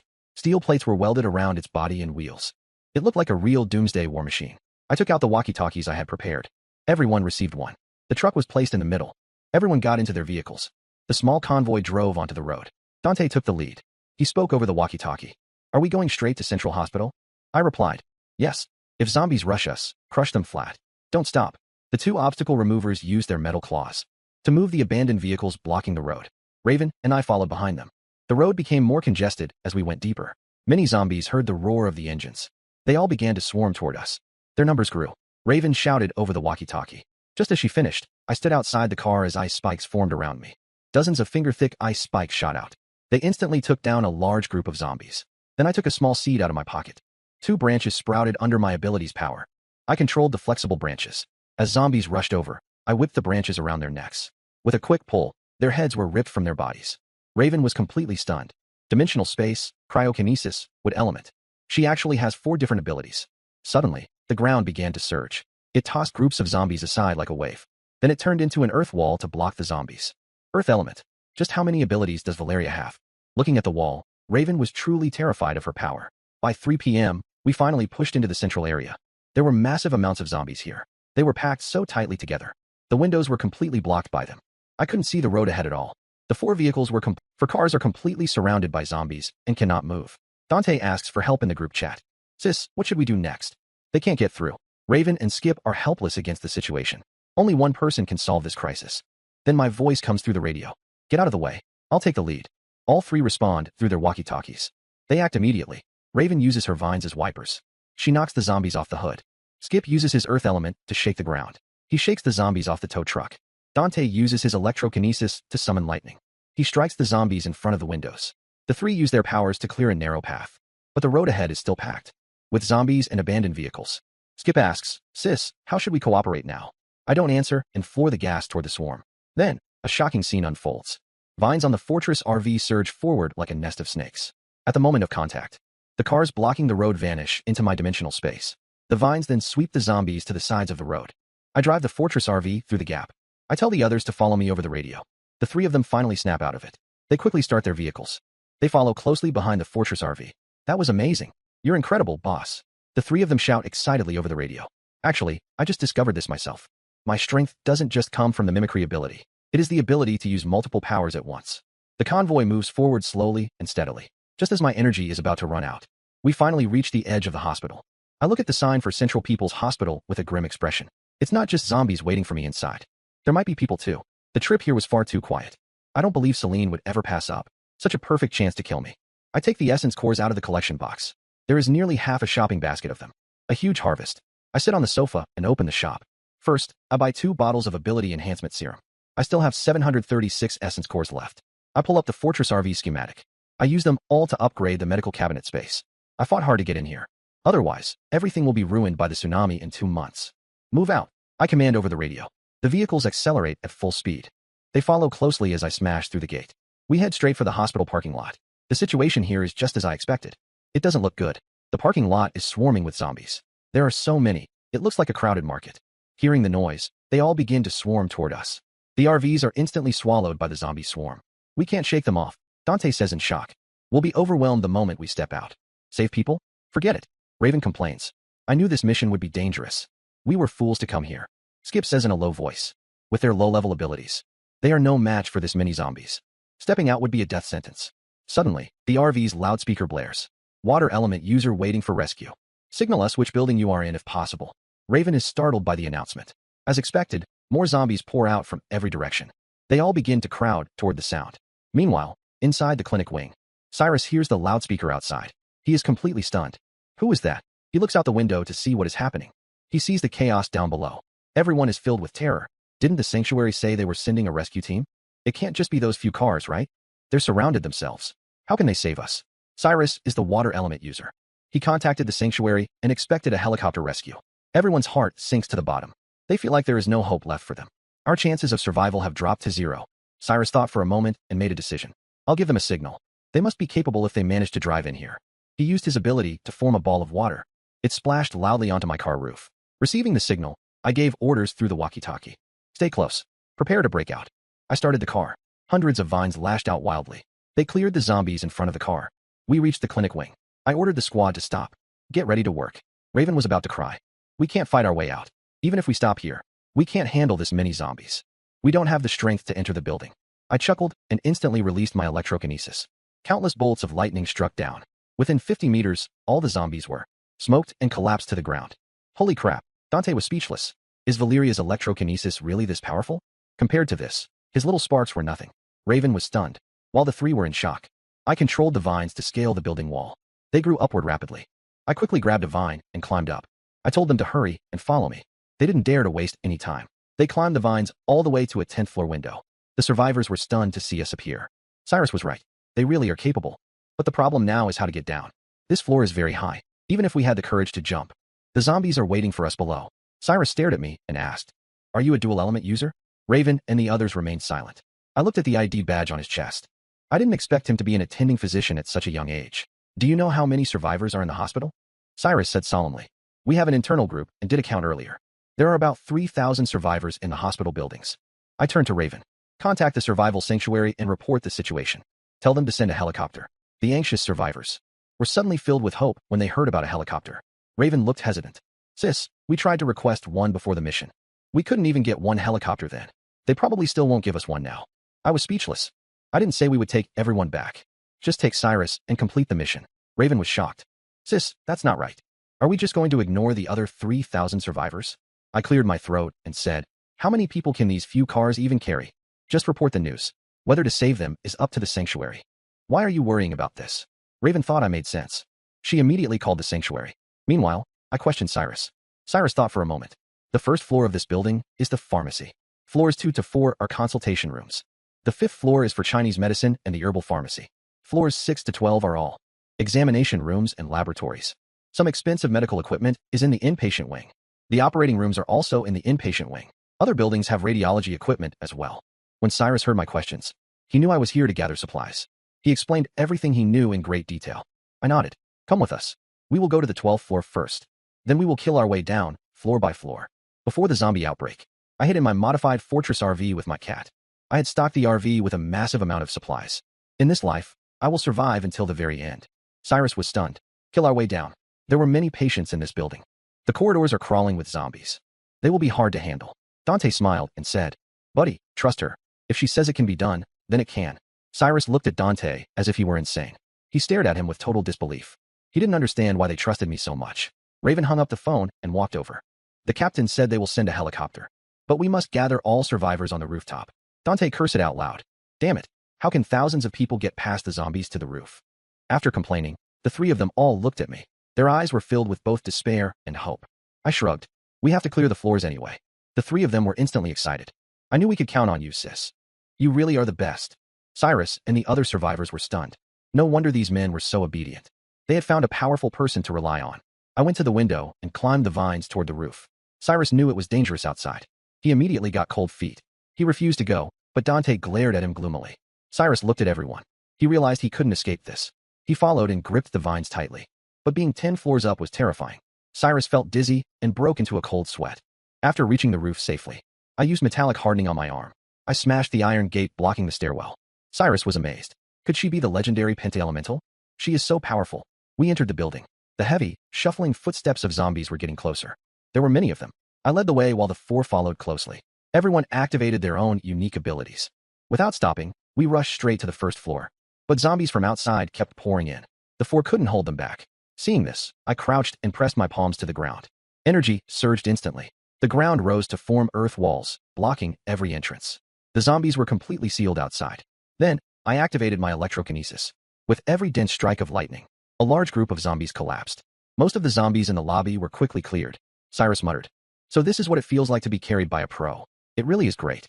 The four cleared the remaining zombies. They rushed into the rooms, looking for any important supplies to take. I entered the pharmacy. I collected every medicine I passed into my dimensional space. Behind the pharmacy, there was a cold storage room. It was filled with various medical injections, antidotes and vaccines. I didn't leave a single one behind. I put them all in my space. Sister, there is a laboratory here with all kinds of equipment. Should we take it? Raven's voice came from the next room. I went to take a look and sent my vines out. In the blink of an eye, the laboratory was completely empty. Just then, Cyrus shouted from the hallway. The zombies outside have been cleared. If there are survivors, come out now. Go to the rooftop and wait for the helicopter rescue. As his voice echoed through the hallway, two tightly closed doors were slowly opened. A few heads peeked out from the gaps. After a moment, 5 people walked out. Their faces were pale and their bodies were weak. They had been starving for over 2 weeks, surviving only on glucose. Dr. Cyrus, is there really a helicopter coming to save us? A man in blue overalls asked. He appeared to be a staff member here. Cyrus nodded. The sanctuary said they would send a helicopter. Go wait on the rooftop. They looked at the corridor filled with zombie corpses and turned pale with fear. They stood by the doors, not daring to move. A girl in a nurse uniform said with a sob, Dr. Cyrus. I glanced at them and said coldly, if you're too scared to go, then stay here and die. It's the apocalypse. Stop being so dramatic. Meanwhile, from a window in the inpatient wing, several pairs of eyes were watching us. One of them was holding binoculars. The information was wrong. Valeria is not just a metal manipulation user. I also saw wood element, electrokinesis, and dimensional space ability. No wonder she could kill Vance. They grew more uneasy the more they thought about it. Her strength is terrifying. But Darius had already given them a mission. She must die today. He gave them a detailed plan. Disguise as survivors and ambush Valeria during the rescue. If the ambush fails, jump out the window immediately. A wood element user will catch them below. Plan B. Snipers will target Valeria. If that fails, start Plan C. 3 ability users waiting next door will intercept and kill her. If Plan C also fails, everyone retreat and start Plan D. Detonate the pre-planted bombs. Blow up the entire building. So what if she has many abilities? Even a god would be lucky to survive this. I don't believe she can stay alive. Meanwhile, we finished clearing the clinic wing. The survivors went to the roof to wait for rescue. Raven asked me, where are we going next? I looked at the building opposite and said coldly, the inpatient wing. There might be a surprise there besides supplies. Cyrus frowned. It's full of patients, families, and staff. Raven agreed. Clearing the inpatient wing might be too much for us right now. I took out 2 ability enhancement serums and chuckled. With these, before the zombie outbreak, my cat and I hid inside a modified fortress RV. I had stored a massive amount of supplies in the RV. In this life, I will survive until the very end. I summoned vines that reached the inpatient wing's rooftop. I built a bridge made of vines in midair. I led the way, and the others followed. Cyrus slowly crouched down. He crawled across the bridge bit by bit. Seeing how cowardly he was, Dante teased him. Does your girlfriend know you're such a coward? Cyrus stubbornly replied. It's full of zombies below. Falling means certain death. It's normal to be scared, okay? After reaching the other side, I broke through the rooftop iron gate. Just as we reached the 12th floor, crowds of zombies in hospital gowns swarmed us. I activated my electrokinesis. Lightning struck the nearby zombies dead. Then, I fired a barrage of ice spikes. In an instant, a third of the zombies in the hallway were dead. My vines then reached into every room. I stored all useful items into my dimensional space. We fought our way down to the 5th floor. This is the surgery floor, with more medical equipment than the wards. I opened an operating room door. The 3 survivors hiding inside were terrified. They scrambled into the corner. They realized it was a living person at the door. They all breathed a sigh of relief. Dante spoke up. The zombies upstairs have been cleared. Go wait on the roof. A helicopter will take you to the survival sanctuary soon. By the time we reached the 3rd floor, Raven was amazed. Our level 5 ability users always this enduring. We've cleared 2 buildings already. I don't see her power weakening at all. Just then, an operating room door opened. A middle-aged man in a t-shirt and shorts peered out from the gap in the door. Raven didn't pay much attention. She told him to hurry to the roof for the helicopter. The man scanned the group. He pointed rudely at me as I collected supplies and essence cores. I'm scared. I want her to escort me up. Raven frowned at the man. This was the first time she met someone so entitled. She snapped at him immediately. Go or don't. Stay here and die for all I care. Who do you think you are? The survivors looked at each other and said, this room has the most expensive surgical equipment. If you don't take us to the roof, we'll smash it. Dante walked over, furious. Go ahead, try it. I'll beat you so hard your mother won't recognize you. They raised their chairs and shouted. If you don't let that woman take us to the roof, we won't let go. Meanwhile, my cold voice rang out. If even one wire on this machine is broken. The men saw me approaching. They fearfully put down the things in their hands. One of them said weakly, we didn't. Seeing the arrogant thugs suddenly behave, Dante muttered to himself. Idiots like these need her to deal with them. The next second, the man in front suddenly pulled out a gun and aimed it at me. At that moment, she can't die. In the nick of time, I used my speed ability to dodge the line of fire. But then, Dante stepped in front of me. I pushed my speed ability to the limit, trying to pull Dante away, but the bullet was too fast. It was too late. The bullet hit Dante in the chest. Dante collapsed to the ground. Seeing their failure, the men tried to jump out the window to escape. Furious, I fired ice spikes at their heads. Thud. They stopped moving. Dante lay weak on the ground. My voice trembled with suppressed rage. Are you stupid? Why did you take a bullet for me? After living through 2 apocalypses, I never thought anyone would risk their life for me. Dante gave a pained smile. Valeria, I told you, without you.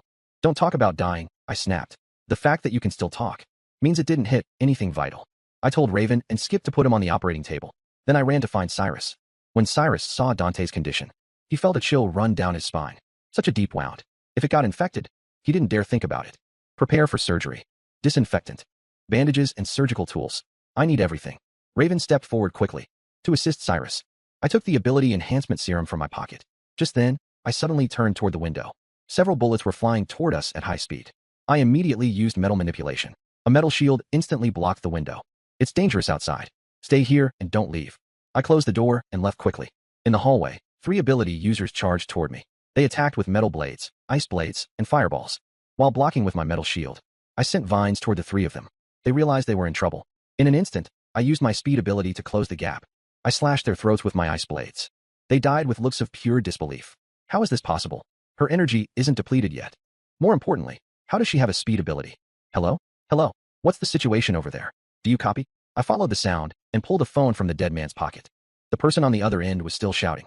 Give me a signal, Easton. I hung up and checked the chat history. Slam organization. It was them. I lived at the seed base in my previous life. I've heard of this organization. It's full of powerful people. They are quite influential. Celine must have hired them to kill me. So she used the Slam organization to do her dirty work. Since they crossed me, none of them will have it easy. I dropped the phone. But then I looked into the operating room next door. Red numbers were flashing inside. My heart skipped a beat. Half the room was filled with time bombs. The timer was counting down. 8, 7, 6. If these explosives go off, the entire building will be destroyed. My friends next door won't survive. Not a single survivor here will make it out alive. I desperately pushed my wood element to the limit. Countless vines surged out and wrapped around the bombs. Inside a room in the laboratory wing, Darius was panicking because he hadn't received a response. The sniper beside him spoke. We had a plan. If they were alive, they would have given us a signal. They are likely dead. Darius frowned at the news. He couldn't understand it. How could a level 5 woman be so hard to kill? Boss, what do we do now? The sniper asked anxiously. Darius gritted his teeth and spoke. Forget it. Just before the outbreak, I hid in a modified fortress RV with my cat. It was stocked with plenty of supplies. In this life, I will survive until the end. The sniper grabbed the detonator. He pressed it with a look of rage. But something strange happened. A massive explosion rang out. However, the impatient wing was unharmed. Darius felt a sudden sense of dread. He leaned out the window to look down. The explosion had gone off in the parking lot. Thick smoke rose as the zombies burned. Darius felt a chill down his spine. His sixth sense told him to retreat now. If he stayed, he would die. He looked at the parking lot again. What he saw terrified him. From the roaring flames, a figure with a metallic luster emerged. Her bright eyes were staring directly at him. Darius gasped in horror. Go. Move. This woman is terrifying. We can never provoke her again. Darius and his followers fled to the rooftop. They prepared to leave in a helicopter. Looking at my metallic body, I felt satisfied. None of these bastards will escape. I opened an ability enhancement serum. I drank it and jumped to grab a vine. I quickly climbed up. When I appeared on the rooftop, he immediately chickened out. Celine hired us to kill you. If you want revenge, go find Celine. We were just doing it for the money. A bloodthirsty smile curled on my lips. My eyes were filled with killing intent. Darius saw things were bad and changed his tone. To compensate for the trouble we caused. Just name your price. I'll give you anything, I said coldly. I have principles. Those who provoke me must die. I don't care about supplies. Darius fell to his knees in terror. His henchmen also knelt behind him. Their faces were pale with fear. Darius screamed in panic. The whole organization is yours. You be the boss. I'll be your underling. I stared at them coldly. Only your deaths can satisfy me. Darius turned desperate and fierce. He signaled his men with a look. They prepared to strike back, but felt a sudden chill. Looking down, they saw metal rods piercing through their chests. Darius fell to the ground, staring at me in terror. He died with his eyes wide open. The rescue helicopter saw the situation below. It immediately turned around to escape. I melted and reshaped the metal rod. It became a long, sharp spear. I aimed at the rotor and threw it with force. The spear jammed the rotor, and the helicopter stalled. It wobbled and crashed toward the ground. The survivors on the rooftop were in total shock. On the other side, 5 helicopters flew over from the sanctuary to help. Julian was sitting inside one of them. He felt nothing but shock and fear. No one thought Valeria could survive, being hunted by the Slam organization. But not only is she alive, she wiped out the entire organization. Looking at her lonely figure on the rooftop, his heart raced with excitement. His admiration for her grew even stronger. What? Still can't forget your ex-girlfriend? Celine's voice was cold and mocking. Regarding Valeria's counterattack, she seemed to have expected it. She remained as calm as an outsider. Julian frowned. You want Valeria dead that badly? Now she's not only alive but strong enough to wipe out Slam HQ. Aren't you angry? Celine remained perfectly calm. The helicopter slowly descended. She didn't bother answering Julian's question. Julian ran his hand through his hair in frustration. Since the apocalypse began, both sisters' personalities had completely changed. It was impossible to read them. They used to compete for his affection. Now, they both treated him with total indifference. This realization annoyed him greatly. The helicopter landed on the roof of the laboratory wing. The propellers kicked up a fierce wind. I clenched my fists as I watched the two of them step out. Slam HQ was already finished. As I prepared to strike, Julian spoke up eagerly. Valeria, are you hurt? Are you okay? You and your sister shouldn't let a small spat go too far. Don't let things get out of hand because of me. Hearing this, the energy inside me surged with my rage. I didn't want this man to live for another second. As I began forming ice spikes to kill him, a gunshot suddenly rang out across the roof. I watched as Julian went limp and collapsed to the ground. Celine stood there, slowly holstering her pistol. Her eyes were filled with coldness and disgust. What just happened? I was so shocked that I couldn't speak. I looked at Celine, my heart skipping a beat in surprise. Celine's aura was now completely different. She seemed weathered and steady. And indifferent. You've been reborn. I'm certain now. The Celine in front of me is definitely not in a state she should be in at this time. Celine put away her pistol and smiled. Long time no see. You have no idea how much I've missed you all these years. Valeria had died 3 years into the apocalypse. But Celine had returned from 10 years into the apocalypse. She wasn't lying. The more she saw the truth of the end times, the more she missed Valeria. Celine had regretted her past actions countless times. I stared at her and frowned. I tried to see through her. In the previous life, those two were inseparable. What could make her kill her own husband the moment she had the chance? Celine looked at the corpse on the ground with disgust. Unfaithful and selfish trash. Living was just a waste of food. Human survival was extremely difficult in the late stages of the apocalypse. They had left the seed base for various reasons. They then built their own sanctuary. Celine had supported Julian to become the leader, who knew that once he had power, he would cheat constantly. Even during a life and death battle, he used her as a human shield. After Celine was reborn, the thing she wanted most was to kill Julian. But it was never convenient to do it inside the sanctuary. She didn't join this rescue mission to settle scores with Valeria, but to settle an old score with Julian. After Celine was reborn, the one thing she wanted most was to kill Julian. It was just never convenient to do it inside the sanctuary. She didn't join this rescue mission to settle scores with Valeria. She was there for Julian. How much longer will this apocalypse last? Celine spoke with a complex expression. And you have already entered the eye of the storm. A conspiracy. I demanded an answer, but just as Celine was about to speak, a giant ice pillar suddenly pierced through her body. Who did this? Blood splattered all over me. Celine struggled to look at me one last time. It's up to you now. I watched as her eyes slowly closed. Everything happened too fast. Who killed Celine? And who is watching us right now? My mind was racing with questions. I originally just wanted to survive the apocalypse using the system, but it seems that's no longer possible. I have to find the truth. I have to break this cycle. The other helicopters waited, but there was no sign of Julian's rescue helicopter. So they turned back to investigate. As soon as the rescue captain stepped off his helicopter, he saw the two corpses lying on the ground. His head started spinning. They were fine just a moment ago. How did both of these VIPs end up dead? How was he going to explain this when he got back? I returned to the third floor of the inpatient wing. I wonder how Dante is doing now. Just then, sensing my low mood, she asked with concern. Sis, what's wrong? I forced a weak smile. The bullet in his body has been removed. So far, there are no signs of mutation. Then, Cyrus walked over as well. He should wake up once the anesthesia wears off. Ability users have strong physiques. They recover much faster. Looking at the group before me, after a moment of thought, I said, I'm going to form an ability squad. I want to invite you to join. They were shocked by my words. They immediately agreed to join. They had to stick close to such a powerful ally. Good. Also, let me tell you some good news. Celine and Julian are dead. Inside the sanctuary, Julian's father and Arthur wailed over the two corpses. They couldn't believe what they were seeing. They were perfectly fine when they left the sanctuary. Now they were suddenly gone. No one could accept it. Julian's father glared coldly at the rescue captain. What happened? If you can't explain, I'll kill you right now. The rescue captain replied with a trembling voice. I only saw Valeria with them at the time. I don't know the exact details. Julian's father turned a fierce gaze toward Arthur. You must give me a satisfactory explanation. We are currently on our way back to the survival sanctuary. We killed zombies and collected essence cores along the way. With everyone's agreement, we named our team the Dawn Squad. Dante has mostly recovered now. He wanted to see if his injuries had any lasting effects. He used his electrokinesis on the zombies outside. After one move, Dante was stunned. He looked at his hands in disbelief. No way, no way, no way. Given his previous ability level, killing 20 zombies was his limit. But now, he had killed at least 200. Raven gasped in surprise. Did you do that? In their minds, only I was capable of such power. Dante even began to doubt himself. He used his power again and wiped out another large group. I didn't expect my power to skyrocket after being seriously injured. I stood there, speechless. It was the ability enhancement serum I gave him that worked. Raven, still unaware, looked on with envy. Next time, stay away. I want to take the hit, so my power grows too. I gritted my teeth. Where there is one idiot, there is always another. What kind of teammates did I pick? After a long silence, I finally spoke. I have a serum that can enhance abilities. Dante's power grew because while he was injured, I gave him a dose. Everyone was completely shocked. So that's what happened. Cyrus asked with excitement. Has the sanctuary already developed a serum that enhances abilities? He thought it was a breakthrough, achieved by the sanctuary's researchers. I shook my head and looked at them. The sanctuary didn't develop this. Only I have it, and only you know about it. Their minds began to race in shock. Something this powerful must be kept secret. If others find out, there will be constant trouble. Raven hesitated. Could this serum? I knew what she was thinking. She wanted to ask if I would sell it, but she was too embarrassed to ask. I have two types of serums. One restores your energy to its peak instantly. That's 100 essence cores. The other is the enhancement serum. That one is 200 essence cores. You can buy them if you have the cores. Even though I doubled the price, it's still so cheap for something this powerful. Dante asked excitedly, how many do I need to become a level 5 user? According to my tests, you only need 2 doses. Wow. Only 400 cores to become a powerful level 5 ability user. You zombies. I'll fight you to the death. Dante strikes down waves of zombies one after another.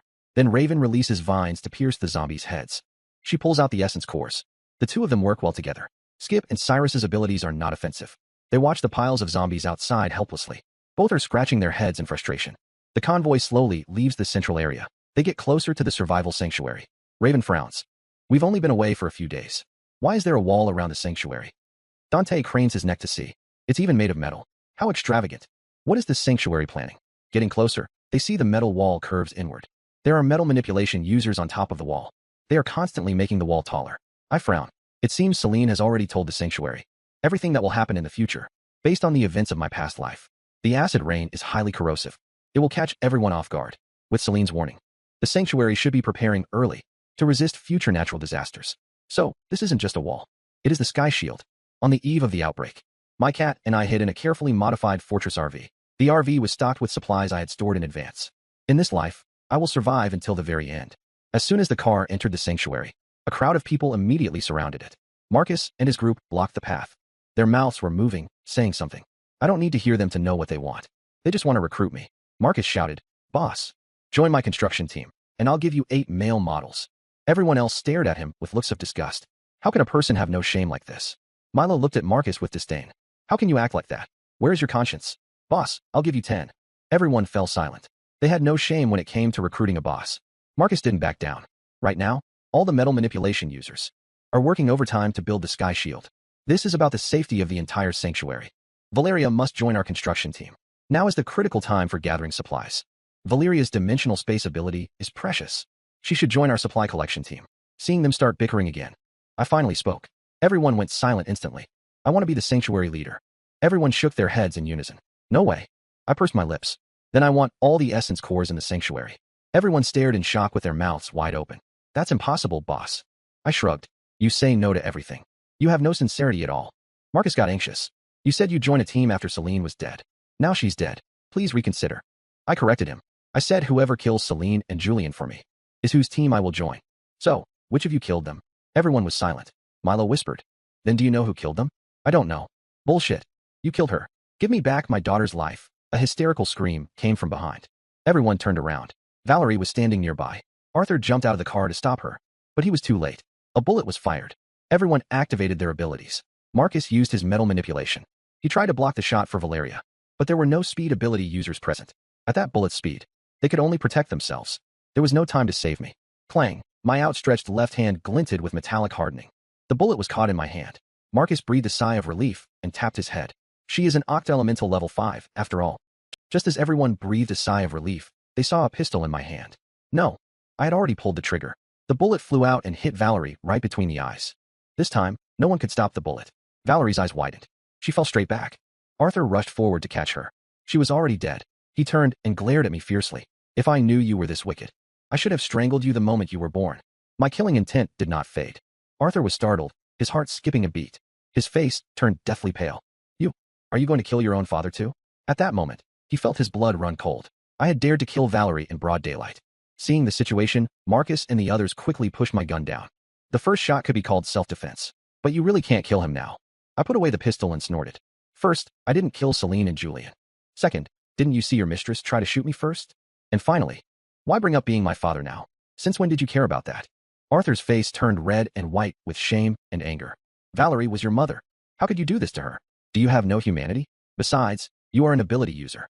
Valerie couldn't have killed you anyway. Doing this is wicked. You have no humanity. You were the only one there when Celine died. If you didn't kill her, then who did? How did I raise a monster like you? I clenched my metallic hardening fists. I used Blink to appear right in front of Arthur. I had reached my limit. Asterisk thud, thud, thud. Asterisk the sounds of heavy blows rang out. After just a few punches, Arthur was swollen like a pig and passed out. I stopped and looked coldly at the crowd. Everyone was stunned. Then just pay a fine. I casually threw him some solid gold jewelry. The head of the security department quickly caught it. Please, take care, boss. Marcus saw me leaving and refused to give up. The others followed behind as well. I looked at them and said coldly, I will not join any department. I have formed my own squad. Raven and the water element user I saved are now members of my squad. If your sanctuary can tolerate us, that's fine. If not, we will just go to another base. In short, do not bother me. Wait. Even if we can't be teammates, we can still be friends. Since we're friends, is the offer for the 8 male models still on? I cleared my throat and looked serious. Of course, I'll arrange it for you immediately, boss. Marcus was quick to react. It was an honor for him to get on her good side. I waved my hand. Keep the male models for yourself. I don't need them. After saying that, I turned to leave. I arrived at the points office. A moment later, the staff handed me a slip. It showed the total credits. A total of 580,000. I took the proof to the counter. When the staff saw the 580,000 credits, they were visibly shocked. Such a huge amount was rarely seen. After confirming it multiple times, they transferred the credits to my residence permit. After finishing, I walked toward my fortress RV. Oh, it's you. Big sister. We meet again. Big sister.